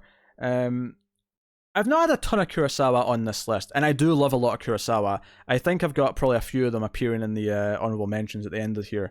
At least I hope I do now that I've said that, because I love a lot of Kurosawa. But Seven Samurai is often referred to as his crown jewel, his big one. It's like 3.5 hours long. It's a simple story of these farmers who are being robbed by bandits who come in and force them to give up their rice and whatever else supplies they have, and they're left with not enough to survive.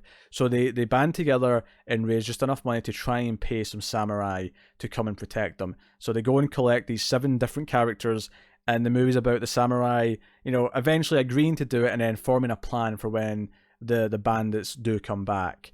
And this movie, again, I said Die Hard's the best pure action movie, and this is very much an action movie in a lot of ways, because there's a lot of fighting. And part of what makes this movie so great, beyond just the exceptional direction and the characters and actors that are going on here, and just how wonderfully simple the plot is, and how it just carries everything in the build up to the fight happening. And the fight lasts a long time, is just how wonderfully shot it is in terms of the practical effects. Like when they burn buildings in the background in this movie, it's not a rear screen projection. They're burning a building. They have dozens of extras running around in front of a burning building, and they've got one take of this because it's burning down. They can't do it again, and it's full of moments like that during the fight, and it feels like this epic thing, even though it might not be flashy. It might not be like a modern movie that it'd have all these flips and things in it and all the rest of it. It's just really good characters with, and varying degrees of honor. Some of them have a bit more of an ego, but it's this idea of banding together to do the right thing, despite the fact that some of them feel like a little bit, less than heroic, I'll just say. I don't want to go into it too much, but Toshiro Mifune and the rest of the cast are all wonderful.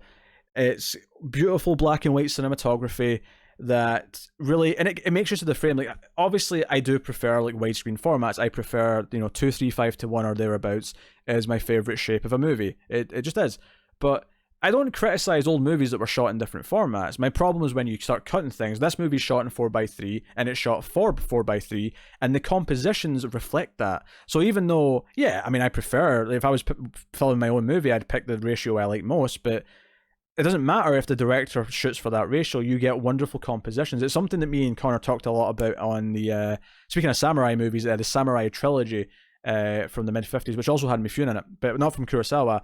The Samurai Trilogy, which had, it was a 50s trilogy, but it was shot in color, and it's a beautiful, beautiful set of films with a lot of great cinematography. And I remember saying during those reviews, it proves that you can have great cinematography in 4:3, because you don't necessarily think, and I think the reason why you don't think of having great cinematography in 4:3 is because 4:3 was used mainly for movies, in the early days of cinema. And obviously there's some leaps ahead. Obviously Citizen Kane was a big one that developed a lot of techniques, and obviously some films around that time. And but obviously once we're getting further along, by the time that a lot of creators, en masse, were using some of the more advanced techniques that were developed by some of the spearheading, auteurs of the 30s and 40s and whatever, we'd move to widescreen, we'd move to 1:8:5 or 2:3:5 or whatever. So there's not necessarily as many examples of like wonderful cinematography in 4:3 that competes with a lot of what you think of as these sweeping shots in certain films in the 50s and 60s and so on and so on. But these 4:3 movies look great, and Seven Samurai, the reason why I'm bringing this up is it falls into that. It is wonderfully shot and composed immaculately throughout. Like I say, very simple premise, and it doesn't it just doesn't falter. There's a reason why this was remade into the Magnificent Seven multiple times. There's a reason why the format of we're going to collect a group of characters to protect us, A Bug's Life, is Seven Samurai. It's been done over and over again to varying degrees, and none of them are as good as Seven Samurai. In fact, A Bug's Life I remember being kind of fun, but it's been a long time since I've seen it. Magnificent Seven, either the original, Yul Brynner one, or the remake from a couple of years ago. I never saw the remake admittedly, but the original one for sure, I saw and thought was kind of dull and didn't like it that much. I was kind of out of it by the end and didn't really care. And Seven Samurai is not that. Seven Samurai is a movie with very confident performances and confident filmmaking behind it every step of the way. And it goes back to, again, what I said about Alien and, what was the other movie I said it with? I don't know. Alien and some other movies. Where the concept isn't necessarily highbrow. The concept is really simple action movie stuff. There's bad guys, we need protection, we get a group of protectors, and it builds up, there's preparation, and it builds up to an action sequence. But Kurosawa treats it like he's Gone with the Wind. He treats it like he's making his magnum opus, and because of that, it takes the simple premise and makes the definitive version of a story like that. And it stands the test of time. Put aside 3.5 hours and envelop yourself in it, because it is one of the best films of all time. It's always mentioned high up in lists for a goddamn reason, and you owe it to yourself, you owe it to the history of filmmaking to watch Seven Samurai. Before I say my number 6, I do want to say that we're already, I think, over the runtime of the longest part, the longest one of these so far. I guess it always made sense that I was going to go long, because I'm definitely spending more time in my top 10 than I have any other numbers, but that's okay. Maybe I should have structured this differently. Maybe I should have done like 3 parts to 30 each, and then just one for the top 10. I don't know. Maybe that would have been the best way of doing it to even the time. I don't know. Anyway, it doesn't matter. We're here. Cinema Paradiso is my number 6. It is a film by Giuseppe Tornatore. Tornatore. I apologize if I'm butchering that name. I don't know. I don't know. I don't know. This is a film from 1988, and it is a love of cinema. I mean, if the title doesn't give it away, it is a love of cinema in its purest form. You have this young boy, it sort of spreads through a lot of his life, but you have this young boy who befriends a sort of grumpy projectionist at a theatre house, and this is, back in the, I don't know, 40s. It's pretty else. Admittedly, it's pretty else as I watched it, so the exact decade the childhood portions are set in, I can't remember. The adult sections are set in present day, I believe, at the time. So, I think that puts it in like the 50s, maybe late 40s. Anyway, so it's a movie about loving cinema. We have the kids sneaking in to watch the film. We have the censorship of the time cutting out the kissing in parts in this sort of like conservative town. And you have, this kid and his love life and everything that goes on, and this friendship he has with this projectionist who really becomes something of a father figure to him, something that he doesn't really have. And this film, like, I don't want to spoil much of it. I will say, before I even say anything else, is that I do believe that you should watch the director's cut of this film. If you have the option to watch it, I would check to see which version it is you've got a chance to watch. And if it's not the director's cut, I would actually advise you hold off and see the director's cut instead. Because the director's cut has a lot of really great moments. It does make the film very long, admittedly, but it does have a lot of wonderful stuff. I've never seen the theatrical cut, but afterwards, I read what was taken out for the theatrical cut, and I was kind of like horrified. I was horrified that certain scenes weren't there because they're beautiful. And I don't really want to say too much about the plot, except to say the kid grows up to be a filmmaker, and it is very much about the love of film, but also how it is a part of his life and all the other things. And again, love life and all, everything that a growing boy goes through and so on. And the tragedies that fall throughout life and everything else and, all the rest of it. But what I do want to say about this film is that this film has one of my favourite endings of any film I've ever seen. A film that, and because he got a reaction out of me, because obviously a lot of films leave me emotional, or they leave me thrilled, or they, I feel uplifted because of the good guys winning, or whatever. There's a lot of feelings that you associate with the end of a movie, or a really downbeat ending of a really depressing film, whatever. Right? You have all these things. This is the only film I can think of. This is the only film I can think of that I have ever seen out of, thousands of movies that I have watched, where the final moment, the final scene, and where the final, where the main beat of that final scene hits, where it's sort of revealed what's going on in that scene, and then as the credits rolled afterwards, it's the only film I can think of where my reaction to the final scene, and then sort of sitting there sustaining that for a while during the credits, was a smile of pure joy. It wasn't, and obviously there's movies that make me happy at the end. I'm not saying that that's never happened, but this was different. This was like just feeling joy because what I just saw, and the beautiful thing is it emulates the character. I don't want to spoil what happens in the scene, but the character has the same reaction, and you can't help but feel the same way the character does. And it's this wonderfully touching moment that just made me sort of laugh in joy in a way that I have never done at the end of a movie before, where I was so into the character story and the ride and the relationship between him and the projectionist that it just touched me in a way. Because I love film, because I love cinema, because I love all these things, and the importance this had for them, and it just is a film that, again, it's not one that many people I speak to have seen. I usually have to try and convince you to watch it. I'm like, no, see Cinema Paradiso. It is wonderful. Cinema Paradiso. I don't want to say anything else. Cinema Paradiso. Heartwarming.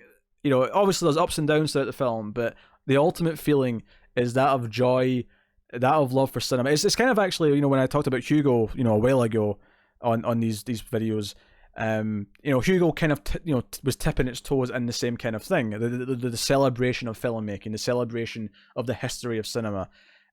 This for me does this even more, where it's this the value of cinema in your life, and what it means to people and what it means to people who love it. And watch Cinema Paradiso, you bunch of heathens. Number 5 is Rear Window, Alfred Hitchcock, 1954. This is, I didn't see this first. The first Hitchcock movie I ever saw was probably Psycho. Although, admittedly, now I'm thinking about it, I'm not entirely 100% sure. I don't even think Rear Window was necessarily the second movie I saw from Hitchcock. It was definitely early on. It was within the first 3 or 4. But it wasn't the first one, or maybe the second. And Rear Window, obviously Hitchcock's a wonderful director, and he's made tons of good movies. One day I could even do a top 25 Hitchcock movies, probably, once I see some of the lesser known ones. But Rear Window is a movie about a guy, a photographer played by Jimmy Stewart, who's confined to his apartment because he has broken his leg, and he's confined there for some amount of time. And it's 1954, and he doesn't have a whole lot of options for entertainment. I mean, TV, of course, exists in 1954, but he's not interested, or he doesn't have one, or whatever. He decides that he wants to spy on his neighbors. So he's got his binoculars, and obviously he has these because he's a photographer, and it's I assume he's done some wildlife stuff or whatever. I don't know. And the way this works is that there's an apartment block sort of around kind of a square, and it's not the front of the apartments, it's the back of them. The idea that the back of 4 different blocks of apartments all sort of face in the way to this kind of shared square in the center, away from the street. And this is where they can walk their dog or whatever. They've got little gardens down there and stuff. But because of this, it's there's a view into the back of 3 different other buildings, and he just kind of spies on his neighbors. The opening shot of the movie is just this pan going around the entire view. And of course, the real plot of the film, though, is that he thinks he witnesses a murder. He thinks he sees a murder across the way, murder his wife. And the film is about him, with the help of his girlfriend, played by Grace Kelly, trying to find out if this is real. And of course, she doesn't believe him at first. She thinks he's just having a flight of fancy. And of course, there's a lot of character work in here, there's subtext, because Hitchcock is a great filmmaker. But the film is about suspense, and as you've heard me say multiple times on this so far, I love a good bottle movie, and this film is entirely set in this apartment. I mean, to an extent, the entire apartment complex, because we see across the way into other places, but it's all from here. It's all from this viewpoint, and we never cut into another apartment. We never cut into the room that he's looking into. We always see it from his POV. The only room that we get, traditional shots from all different angles, is in his own apartment, where he's having scenes with his girlfriend or whatever. But when he's looking out to other places, we don't always see it through binocular lenses necessarily, because obviously sometimes it has the sort of dark kind of shadow around the edge. But we always see it from the side that he'd be looking from. We always see it from that kind of thing. Obviously, sometimes we're a bit more, closer. Sometimes we're a bit further back. Blah blah blah blah. But we're always seeing it that way. It's a very, consistent piece of filmmaking. We did do this in 121 in Flux. It was a very early episode. We talked about Rear Window back when we first started doing the votes, I believe. And I praised it. I gushed over it. It's, again, some of my favorite films are really simple premises. Actually, there's a rant I went on recently, and I can't remember what I did the rant on. I don't know what episode or what video it was, but I went on a rant how movies have to be really complicated now in a way that doesn't benefit them. Because what I love about a lot of the movies that I've been talking about is that a lot of them have very simple premises, and they just take the simple premise and all the inventiveness, all of the complex ideas, all come in the execution. They all come in the, how do we cover this? How can we do this? Back when we reviewed Duel, Spielberg's movie, and that whole movie is just a truck chasing a car. We talked about how, okay, it's a very simple premise, but the inventiveness is, okay, what can we do with that? What can we do with a truck chasing a car? What different setups, what different types of moment can we have with that? And the film is basically just, here's all the ideas we had, all the best ones at least, and it creates this suspenseful thing. Rear Window is okay, we've got this basic idea of witnessing a murder from afar, but he can't just get up and do something. He has to, do other things and witness more little details and see other pieces of evidence. It's like he thinks the wife is dead or at least missing, and then he sees the husband act suspicious and do different things and yada yada yada. And of course, eventually there's the moments that come where he does get into a bit of danger himself, which is obviously coming eventually. But This movie again, it's one of these ones that's been done to death. By Disturbia was kind of a knock, rip off of it. About 10 years ago or whatever it was with Shia LaBeouf. There's been a lot of different knockoffs of this kind of premise, but again, it took a simple idea, and explored it to its fullest extent. It really did. And on top of that, it's a bit of a character study for Jimmy Stewart's character. Jeff, his character, like, you learn so much about him, and because it's not necessarily that he's doing something right. He happens to catch something and tries to do the right thing because he does, but what he's actually doing isn't necessarily the right thing he should be doing, which is spying on his neighbors.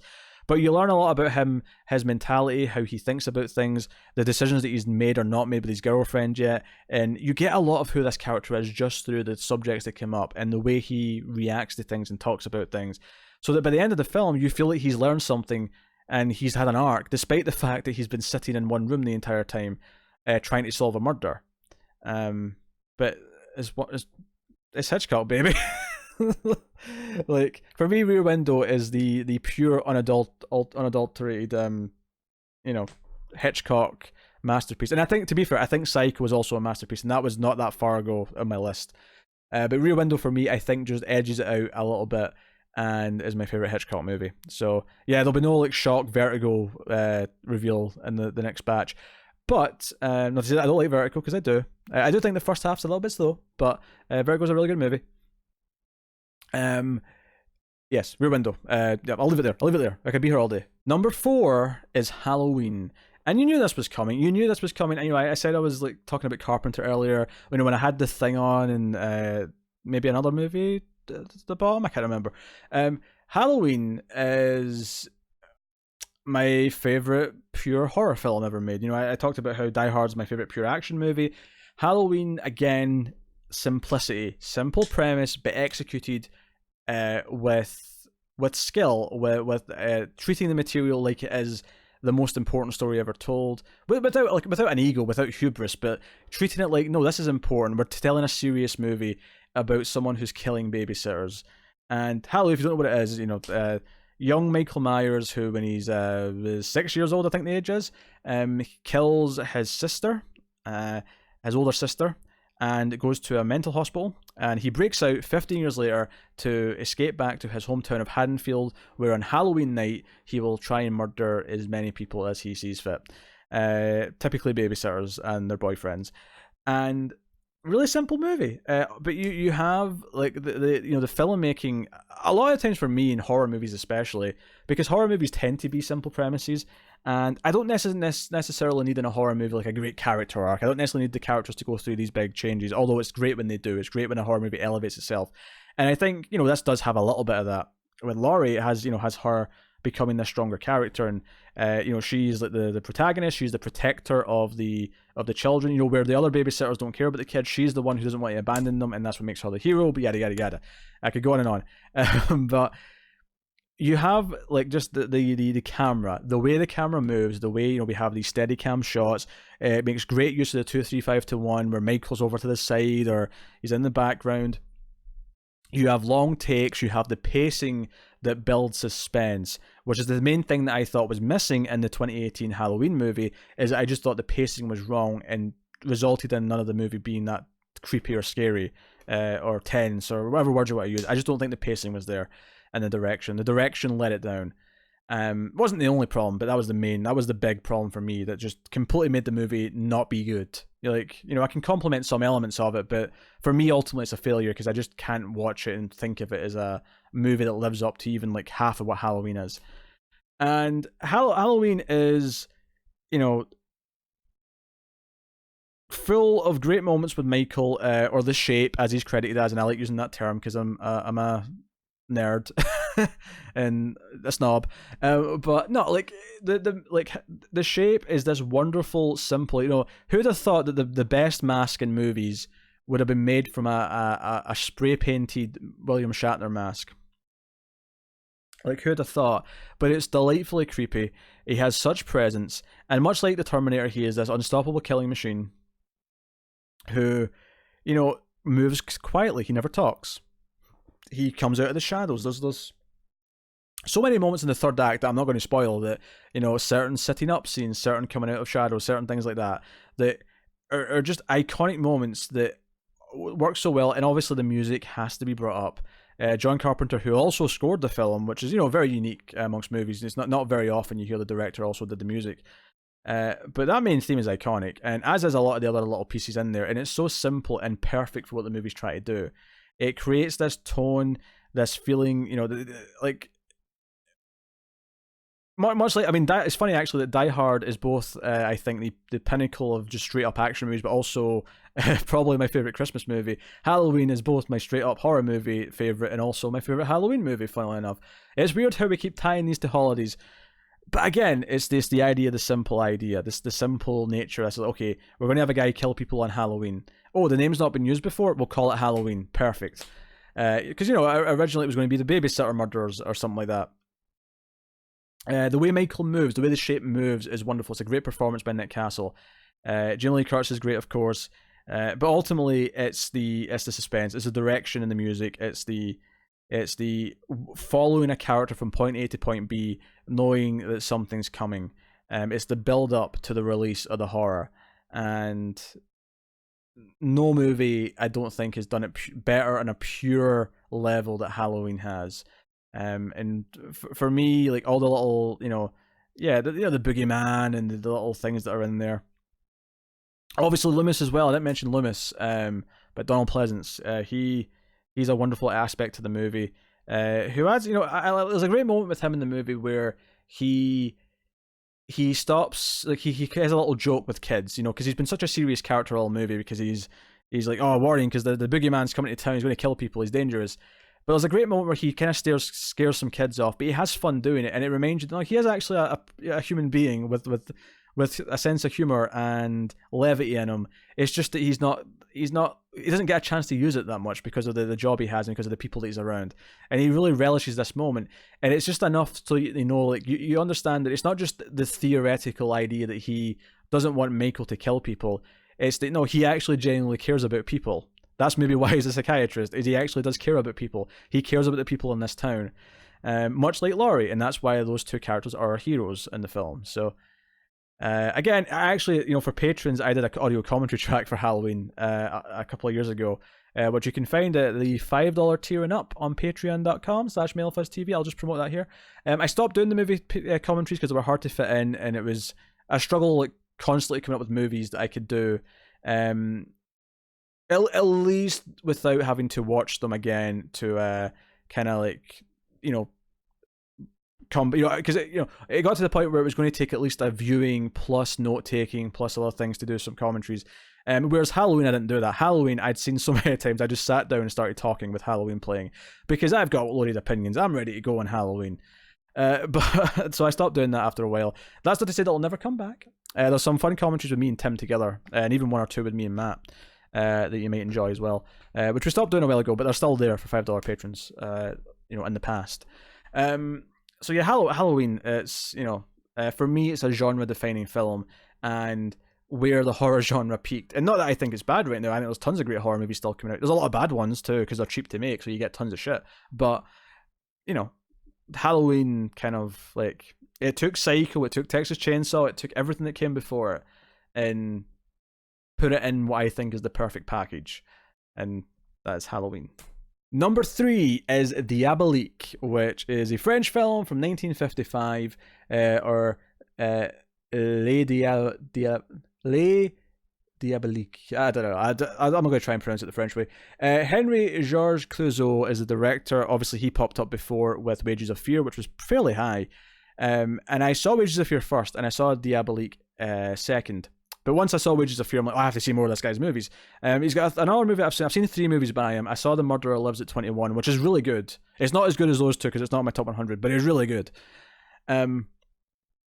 Diabolique is a dark thriller about a wife and a mistress of the same person. You know, so that's this guy runs this school, this private school, and the wife and the mistress are going to team up to kill him, because he's awful, and the wife's actually the one who has all the money, and he kind of sponges off of her, and is in charge, and he's obviously been cheating on her with the mistress, They team up to kill the husband, and a lot of the first half of the movie is about the planning, the preparation, or not even the preparation. We hear about the preparation, but we don't necessarily see a ton of it. But it's about following through with the plan. There's a lot of detailed steps in this plan to make sure they have like a location, an alibi, blah blah blah blah, and everything about it is wonderful. It's just, once it gets going, once they get to the location where they're going to try and kill him, like the movie just like hits its stride and never lets up. Where it's the will it work, won't it work? Will she, because the wife is very nervous, will she be able to go through with it? Is she too nervous? So the movie's wonderful even in that half of the film because of this. But the second half, and I don't want to get too spoilery here, but I will say that in the second half, after they get back to the school, the body disappears. And it becomes this mystery paranoia film where the wife is concerned that he's going to be around every corner, or the body's still, turned up somewhere dead, but the police are coming for her. And is this movie being terrified of what's happening? And I can't for even a fathom of a second discuss anything that happens in the last act, the ending, because every reveal that happened at the ending, some of the most iconic black and white images are in the end of this movie for a start, but it's also just this wonderful like payoff that makes sense when you realize what has been going on and like what really is happening here. And it makes complete sense. It doesn't feel cheap. It feels like it's earned every single thing it does. Because so many movies that have some form of twist or some sort of reveal, because there's a mystery that has to be answered, often they can feel like they're trying too hard. And this is a movie that is more complex than some of the other ones. I've been saying how much I like simple stories that just done really well with the execution, make it complex in other ways. This is a movie that is a bit more complex, but not to a fault, to a degree that the script is handling, that the director is handling, and everything clicks together. Like, I like, this is one of the best scripts I think I've ever, I've never read it obviously, but like one of the best scripts for a movie, just in how complex it is, in dealing with the motivations that are running throughout and everything that's going on. It is a stunning, suspenseful film. It uses silence very well, especially towards the end of the film, but also early on. Everything about it, Diabolique is a movie that's shot very high to my top list. I think it was already in my top 10 after one viewing. Is risen even higher in time, thanks to more viewings. I reviewed it with Matt on 121 Overload sometime early last year, I think. So you can go and get that discussion if you want and hear me talk about it for like an hour. But it's wonderful. It's great filmmaking, and Henry Georges Clouzot. I have to find more of his movies, whatever he's made, because everything he's made has been at least great, and two of them are in my top 50. One of them is in my top 5, and that is wonderful. That is a wonderful track record, and I'm sure maybe he's got some weaker films that will let me down, but I have to see more of his stuff because Diabolique is next level. It is. Like I've got it higher than my highest Hitchcock. That's how good this is as a suspenseful thriller. It's higher than any Hitchcock movie on my list. And I love a lot of Hitchcock. I love Rear Window. I just ranted about it for 10 minutes or whatever. But Diabolique is a film you should see. Get over if you're not someone that doesn't like black and white or subtitles, then I don't care. Go watch it. Stop being a child and watch a movie with subtitles. You'll be glad you did. You'll be glad you did. Now, I realise that in this top 10, I've gotten a lot more kind of, probably pretentious in how I'm stating things very, very affirmatively. It's just because I'm passionate. Don't take me too seriously here. But I do believe every word I say, and listen to me. Follow my advice. It'll treat you well. What are we on, 2? Yes, we're on number 2. Number 2. Big deal, number 2. This is much like Diabolique, which I obviously didn't see as a kid. That was a film that I saw for the first time on Blu-ray. Actually, I got the Criterion Blu-ray around 2011, at the latest 2012, but I'm sure it was at the latest 2011. I think it was 2011, if not the end of 2010. This is actually another movie that I saw for the first time on Criterion Blu-ray. Number 2 is Paris, Texas, which came from 1984 and is directed by Wim Wenders, who also went on to direct Wings of Desire, a German film, which me and Connor actually reviewed, and is also very good. Paris, Texas is a movie that obviously I hoped I'd like it because I bought the Blu-ray, which was very expensive for a Blu-ray, and I bought it blind. But I like the premise sounded fine, and I like Howard Dean Stanton well enough. And honestly, this is going to sound weird, but one of the main reasons why I bought it was because I like the cover. Like the cover, it's just like Paris, Texas, like cutting, like they cut the words out in the sign. The cover just struck me, and I was like, I want to see this movie. That cover has me inspiring. Criterion has a lot of good covers. They do a lot of great new art for the releases. Paris, Texas is about Howard Dean Stanton's character, who is found wandering in the middle of nowhere at the start of the film, and his brother played by Dean Stockwell, who I knew from Battlestar Galactica, the newer one. Although I think he was in the original as well, actually. No, I think he was in the original, but I never saw the original. I saw the 2004 onwards Battlestar Galactica, so I knew Dean Stockwell from that, and obviously he pops up in other movies. He's been in a lot of things, but that's where the main thing I knew him from. He's his brother, and he comes and finds him and takes him back to his family's home. He's got a wife and a kid or whatever, and Howard Dean Stanton doesn't really talk. He doesn't say why he was out there. He speaks in very small sentences. He's just, something's happened that's affected him emotionally, and he won't tell them what it is. But we find out that he has a son. Howard Dean Stanton has his own son, and he did have a wife. No one knows where the wife is. They're looking after the son, and the movie is largely about Howard Dean Stanton kind of trying to reconnect to his son, even though he's not necessarily immediately wanting to do that. He's not gung-ho about doing that. He's still very much in his own place and has his own problems, but he tries to reconnect anyway, partly with the prodding of his brother and his sister-in-law and stuff like that. But the film becomes this trip between the father and son, between Howard Dean Stanton and his son, where they're trying to find his wife / the kid's mother. They're looking for her. And I can't really say too much about where that goes because I feel like that would spoil things. This is just a pure drama with great characters, and you know how I said a few entries ago how Cinema Paradiso is one of the best endings I've ever seen in a movie and how it made me feel pure joy. I'm going to say something bold here. I'm going to say that Paris, Texas has my favourite ending of any movie I've ever seen. And obviously I've got a movie higher than this because overall I think I love that movie more, but Paris, Texas, the Paris, Texas is a good movie. It's a great movie even for 2/3 or so of its runtime. And then the final half hour, it's about a 2-hour movie or whatever it is. The final half hour is like this transcendent experience, and that sounds so douchey to say, but the final, because ultimately it's this one conversation. It's a conversation between two people. If I don't even think it's a spoiler to say it's a conversation between Howard Dean Stanton's character and the wife that we're looking for, right? I don't think it's a spoiler to say that they do eventually in some manner find her. It's a conversation. There's been a lot of hints throughout the film as to why he is the way he is right now, why he feels the way he is, why he's clearly shut off and depressed, and why he's trying to find the wife beyond the obvious reasons.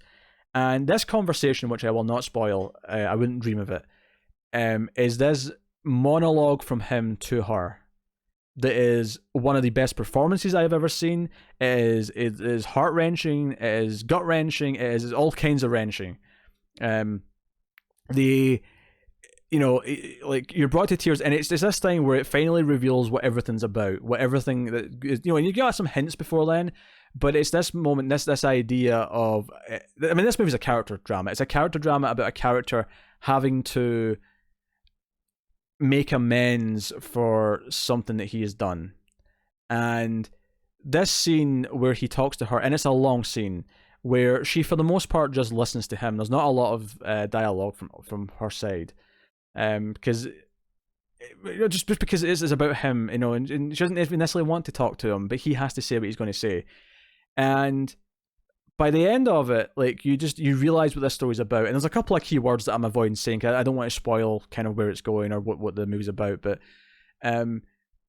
it's about a person who has to deal with something that they have done because they've realized what type of person they are, and they don't want to be that person. And I think some of the best movies ever made, especially the ones like this that are exceptionally well written and have have these payoffs, have these character journeys. I think this movie for me was a very personal film, and I saw it not because I relate to anything, and not because I've ever been through anything that this character's been through, but just this core idea of self-realization of who you are and the mistakes that you may have made and the things you may have done. Because I think one of the big problems in the world, and this is a really broad statement here, but one of the big problems in the world is people not willing to admit when they've done something wrong. Not even intentionally, even if they made a mistake, people have got a knack for really doubling down and not admitting it. And obviously, I do it as well still, even with silly little things, because it doesn't matter, but there's important things, there's big things that people, instead of admitting that they've been on the wrong side of some issue, will just double down because they would rather do that, even though they know it's wrong, than admit they're wrong, than admit that they were fighting for something they didn't believe in. They can't admit that they were on the wrong side of an argument. And that's a problem we have in a lot of ways. This film, especially as a man, I feel weird saying that. How often do I just walk into a room and say, I'm a man? But as a man especially, I feel like this movie is a lot about realizing how you treat other people and acknowledging your flaws, acknowledging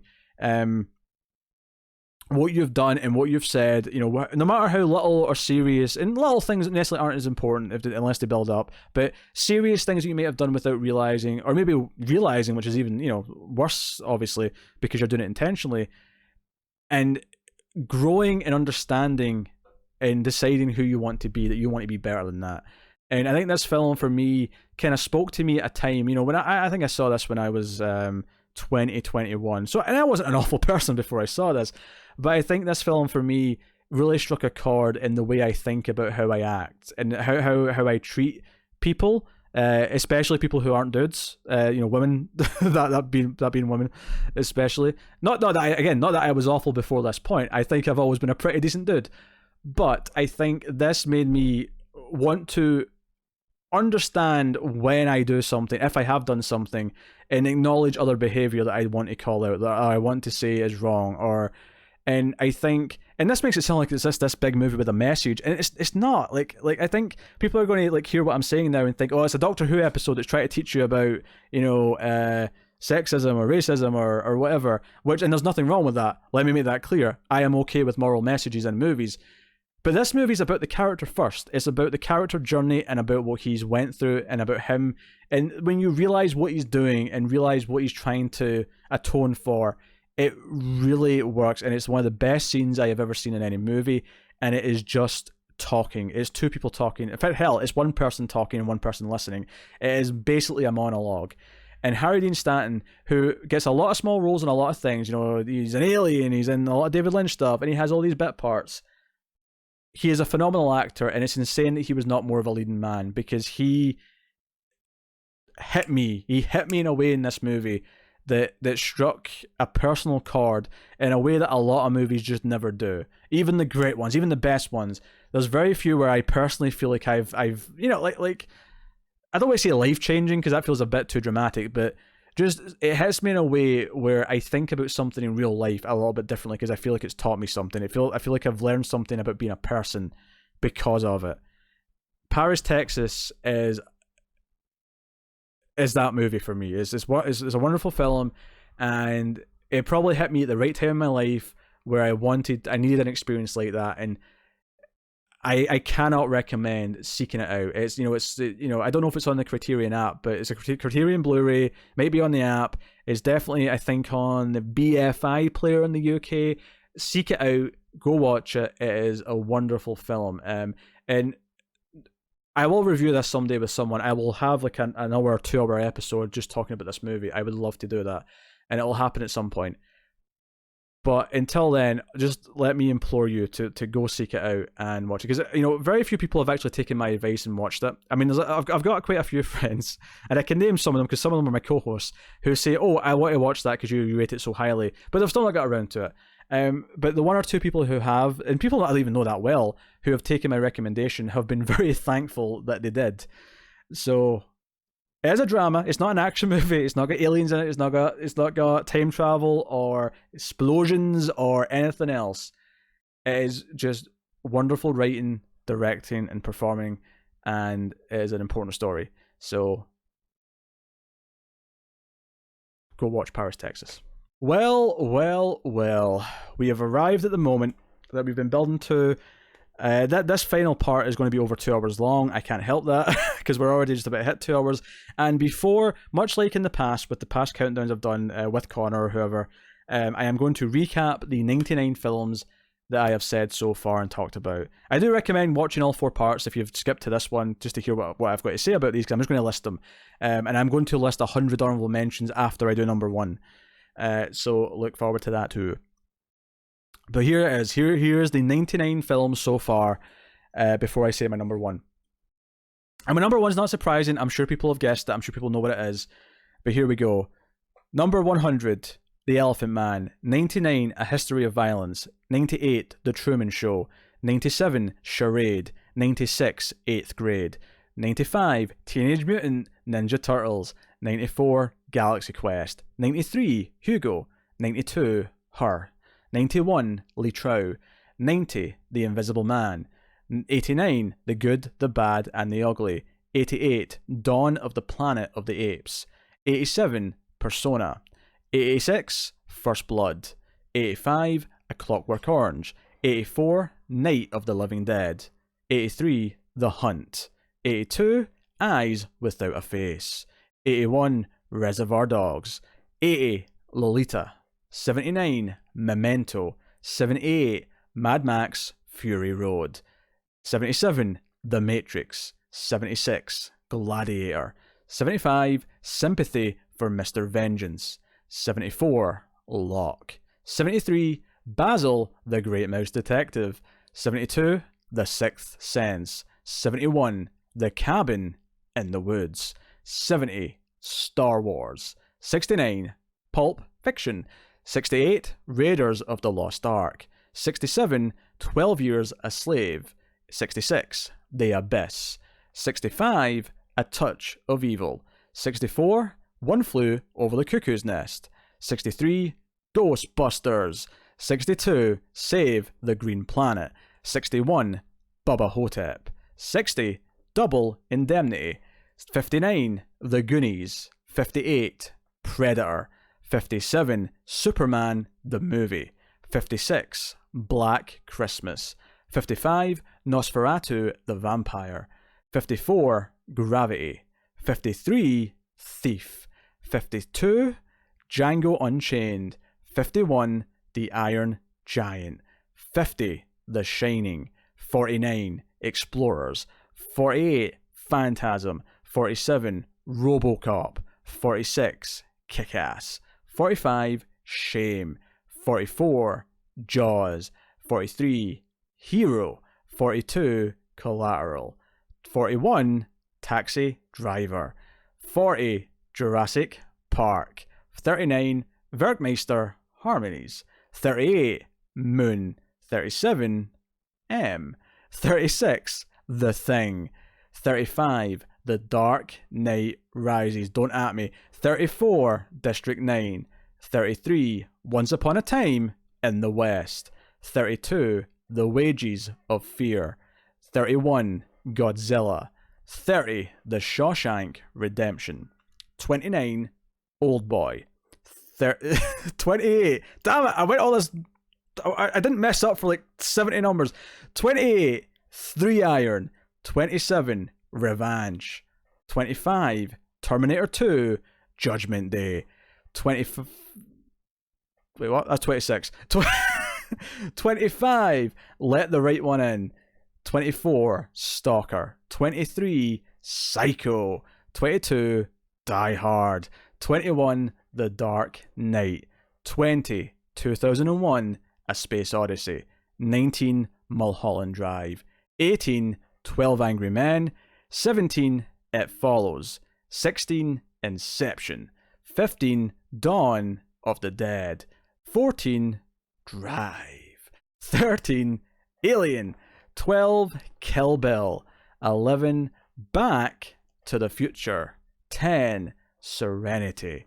9, Unbreakable. 8, The Terminator. 7, Seven Samurai. 6, Cinema Paradiso. 5, Rear Window. 4, Halloween. 3, Diabolique. 2, Paris, Texas, and the number one film on this top 100 is Aliens. Aliens is the movie that combines everything I love about movies and pushes them. Obviously, I'm a James Cameron fan. I've had several on this list. Obviously, I love science fiction. Obviously, I love horror. Obviously, I love action. And yeah, let's face it, I like strong women. Like, I do. You know, I'm a big fan of the hit television show, Buffy the Vampire Slayer. Ellen Ripley is one of the best strong women in movie making. Alien is already a 10. It is. Alien's fantastic. Alien's one of the best movies ever made. Aliens, I will still rank a little bit higher, because Aliens for me is this combination of so many things I love. And much like Terminator, when I said that Terminator was my gateway to horror, I realized that Aliens had a lot of elements in it that kind of spread to other things I love. Obviously, it has the atmosphere of the futuristic horror, which I love. I love that kind of setting, the kind of the abandoned base in space that they go into, that kind of stuff. It has the monsters. It has this strong female protagonist, which I love. It has all these things. But it also has a lot of elements of what I love in other mediums even. Like, I discovered this, or I realized this a while ago. I talked about this on the Aliens review that me and Connor did a couple of years ago. But the idea that my love of survival horror as a video game genre, a lot of that comes from Aliens, because Aliens has the idea that they're in a place where something happened and they're just slowly discovering the extent of the damage and the danger and everything that happened. And was my mic pointing the wrong way the whole time? It better not have been. At least not enough to be concerning. But like, it has that. It has this discovery of the thing that happened before. And it's the one thing that I wish wasn't in the extended cut, because I think I would lose that. I would lose the stuff that you see some of what happens before. I don't like that. Even though the rest of the stuff in the extended cut I like a lot. You know, you've got that. You've got the idea of a safe room. You know, where they set up some safeguards and they feel safe for a while. You know, there's a reprieve from the terror. But then you have memorable characters, memorable lines of dialogue. You have wonderful action, designs, and I love that. You know, you follow up H.R. Giger in the slick design of Aliens, but you keep it grimy, but you bring in Stan Winston and you do the Alien Queen. You do the more mechanical stuff. You do the power loader suit. You do the vehicle and the flying vehicles. Like all the vehicles they've got. All that stuff is wonderful, and it builds this world. You know, like these two movies, Alien and Aliens, have kind of built such a rich mythology that it's a shame that I don't think anything's really lived up to them ever since, because it feels like such a rich world. I definitely have enjoyed some of the comic books more than I've enjoyed anything else in the movies. Although I don't hate 3 and Resurrection completely. I think there's some stuff to enjoy in those movies, but they're not good movies. At least not that good. And you know, Prometheus and Covenant can, yeah, and the AVP movies can also, but anyway, you've got this wonderful, again, I always talk about how the arc has to be someone becoming strong, and Ripley kind of did that in the first movie, right? But in this movie, it's kind of like what I was saying with Halloween. It's about protecting a child. It's about becoming a hero who's not just trying to survive for herself, but trying to protect an innocent, someone who can't defend themselves, and rises to this challenge. And it feels like, you know, a face-off. You know, we have this big bad. You know, it's almost like a video game in a lot of ways. There's the boss, there's the evil villain, the alien queen that Ripley must face off against. You have tons of memorable characters, even beyond Ripley, of course. I love Hicks and Hudson and Bishop, and even Paul Reiser's, character, his name I can't remember. But you know, it was a bad call, Ripley. It was a bad call. Like all this stuff that, like, the characters are all introduced so well. It's a big cast, but you get a sense of all the people you need to, so that even though a lot of them do get off quite early on when stuff goes down, like all the ones we're left with, you feel like, okay, right, these are definitely the more main characters, and I know them well enough now, and we can really build to survive. This is the closest, definitely, to like a Stars type team that I can think of in a movie where it has that kind of feeling between them, to a point. Stars being the characters from the Resident Evil games, which, you know, I love that franchise. The games, the early games in particular. For me, survival horror is about safe rooms and figuring, you know, problem solving. And there's not puzzles in this per se, but there's problem solving. And in a video game that turns into puzzles. But like I say, the idea of safe rooms, the idea of like discovering what happened in the location you're in, of finding like secret areas and barricading and finding, you know, having limited weapons and having to like ration what you use to defend yourself. All those types of elements are in there, and it is my favorite type of science fiction to look at. That just is gritty enough. It feels lived in, not to a point where it feels like it's like something Zack Snyder would do. It still feels very rich. It still feels like when there is color, it pops. But it feels like a very heavily styled film where everything is very, very intentional. Everything, and you know James Cameron's like as a complete madman on set, making sure everything's exactly the way he wants it. Like, he cares about every detail. He really does. And I like the connection between Ripley and Newt is touching, and but so much of what I love about this movie is like obviously the character for Ripley and her arc and what she becomes and the fights that come out of that at the end of the movie. And this fight to survive, and because for Ripley, she wakes up 57 years or whatever it is after the first movie. Her real daughter has passed away. Being fairly old, because I mean, she wasn't like, maybe she died a little bit young, but not like super young. She was maybe in her 60s when she passed away, and she, and like it's almost like Ripley has nothing to really live for again. And this movie is about her finding something to fight for. And finding something to channel, who she is, and it's kind of a touching story in that sense. It's a movie with a real heart at the center of it, despite the fact that it's one of the most badass movies ever made. And I use that phrase kind of intentionally because it is cool. It's cool in a way that some modern movies wishes they were cool. You watch a Michael Bay Transformers movie, or you watch, I don't know, like think of movies from recent times like Aliens just does it kind of effortlessly, where it designs new things. Obviously not everything's new because obviously it's a sequel. It takes from Alien, but it's obviously I think it's the best sequel ever made, since it's my favorite movie of all time, because it changes enough things and puts its own spin on what it is. It all goes back to that tagline, "This time it's war." And they convince Ripley to go in with this team of Marines because they lose contact with a colony that's on LV 247. 246 426, it's 426, yeah, April 26th, Alien Day. But like they go to the planet, and it's like she has to be talked into it, and she's told it's not going to be this, it's not going to be that, they're going to try and capture any. So like she essentially ends up kind of on her own. Well, not completely, she has some allies ultimately as the film goes on, but she feels on her own, and the one person who was pretending to be on her side ended up being the one person who wasn't, of course. It's not the android you have to look for this time. It's a human. It's a pesky human being who is the worst. The movie's just perfect. I don't like. I've said that about a lot of this top 10, but honestly, like, how do you feel about your top 10 movies? Like, they are like.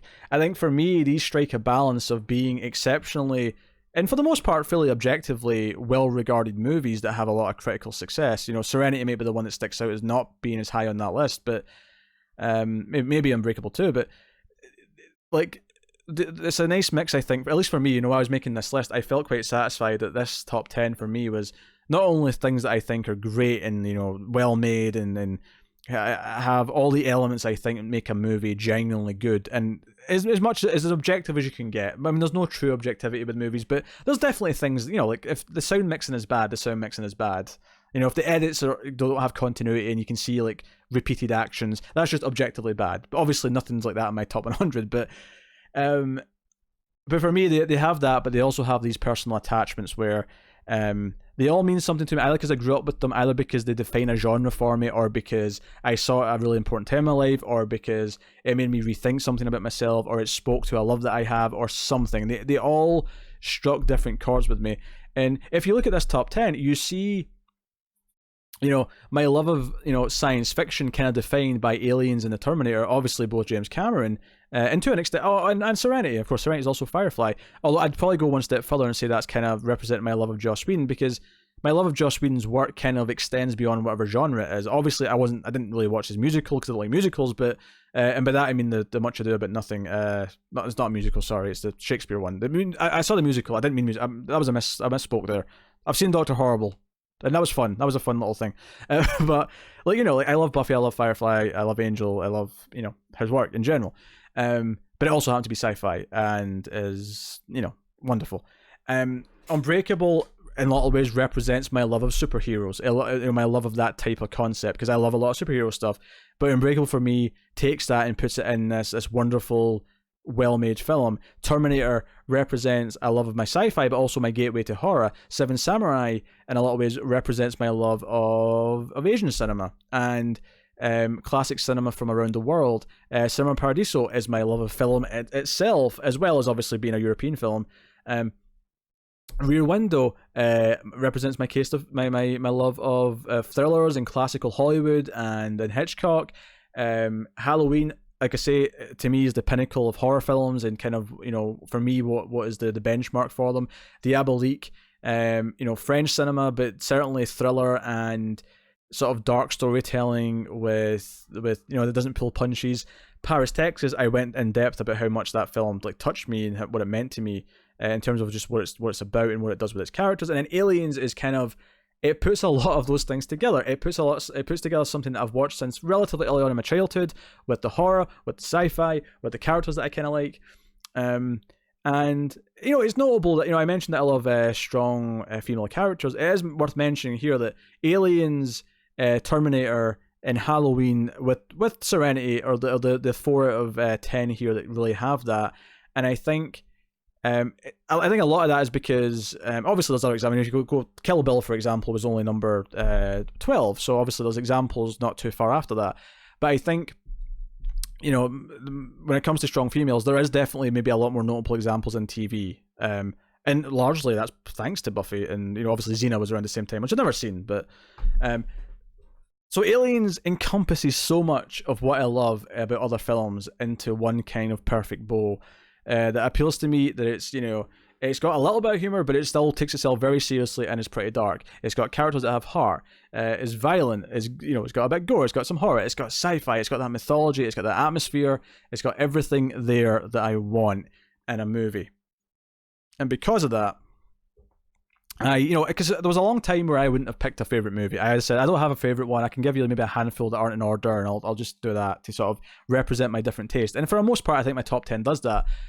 But ultimately, I came to pick Aliens and decided, almost from a logical point of view, that not only do I just love it, completely and utterly, but it does kind of in a way encompass a lot of what I love, a lot of my different tastes into one thing. Not all of them, sure. There's definitely other things in this list and different types of movies that don't quite get there, but Aliens does a lot of that, and hopefully the passion that I have said this with is something that is infectious and you will enjoy.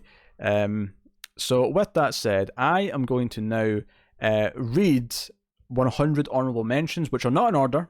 These were movies that were kind of in the second 100, and I was kind of bouncing things in and out of the 100, and because I had like a short list of 200 or so, I cut it down to 200, and I kept the second 100 and put them into alphabetical order so that I could just read them. It's basically another list of 100 recommendations to give my love to some other films without really getting into them. I'm not going to say anything about them. I'm just going to read them in alphabetical order. I'll specify if I think I need to what version I'm talking about. But here we go. So my honorable mentions, 100 of them. Hopefully you like what I'm about to do here. The Apartment, Assassination Nation, that's a recent one. Assault on Precinct 13, the original. The Avengers, Batman Begins, Before Sunset, Beverly Hills Cop 2, Beyond the Black Rainbow, Bigger Than Life, Birdman, Blowout, Braveheart, The Burbs, Chongqing Express, Commando, Copland, The Day the Earth Caught Fire, and I only just saw that for the first time recently. The Day the Earth Stood Still, the original. The Descent, Dracula, that being the 1931 original Bela Lugosi Dracula, Dread, Eternal Sunshine of the Spotless Mind, The Evil Dead reboot, Evil Dead 2, A Fistful of Dollars, Following, that's a Christopher Nolan film, For a Few Dollars More, The Fountain, Gattaca, A Ghost Story, A Girl Walks Home Alone at Night, The Godfather, Gone Girl, The Great Dictator, The Green Mile, Gremlins, Guardians of the Galaxy, Harikiri, High and Low, Home Alone, House on a Haunted Hill, the original, How to Train Your Dragon 2, I Saw the Devil, Inglourious Bastards, Insidious, Into the Wild, It Happened One Night, It's a Mad, Mad, Mad, Mad World. I don't know if that was the right number of mads, but just go with it. It's a Wonderful Life, K-Pax, The Killing. That is the Stanley Kubrick film, thank you, not the TV show.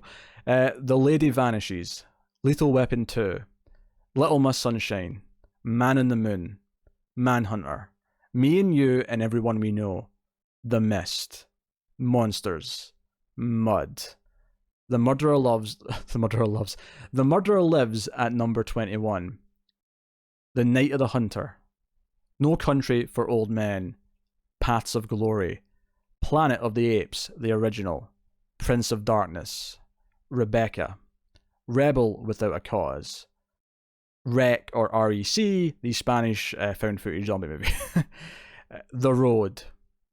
The Road Warrior, Mad Max 2. I've got it alphabetically, so I don't necessarily have all the others if I've forgotten to put them in. So Road Warrior, Mad Max 2. Roma. Rope. The Running Man. Samurai 1, Musashi Miyamoto. Samurai 3, Duel at Ganryu Island. I feel bad not having 2 there, but I had to whittle it down. Sanjuro. 7, The Seventh Seal. Shadow of a Doubt. Short Term 12. The Silence of the Lambs. Star Trek 4, The Voyage Home. Stardust. Stoker. Strangers on a Train. Sullivan's Travels. Sunset Boulevard. 3 Outlaw Samurai. To Kill a Mockingbird. Toy Story. Twins. Under the Skin. Valhalla Rising. War for the Planet of the Apes. The Way Way Back. Witness for the Prosecution. Women in the Dunes. The Wrestler. And finally, Yojimbo.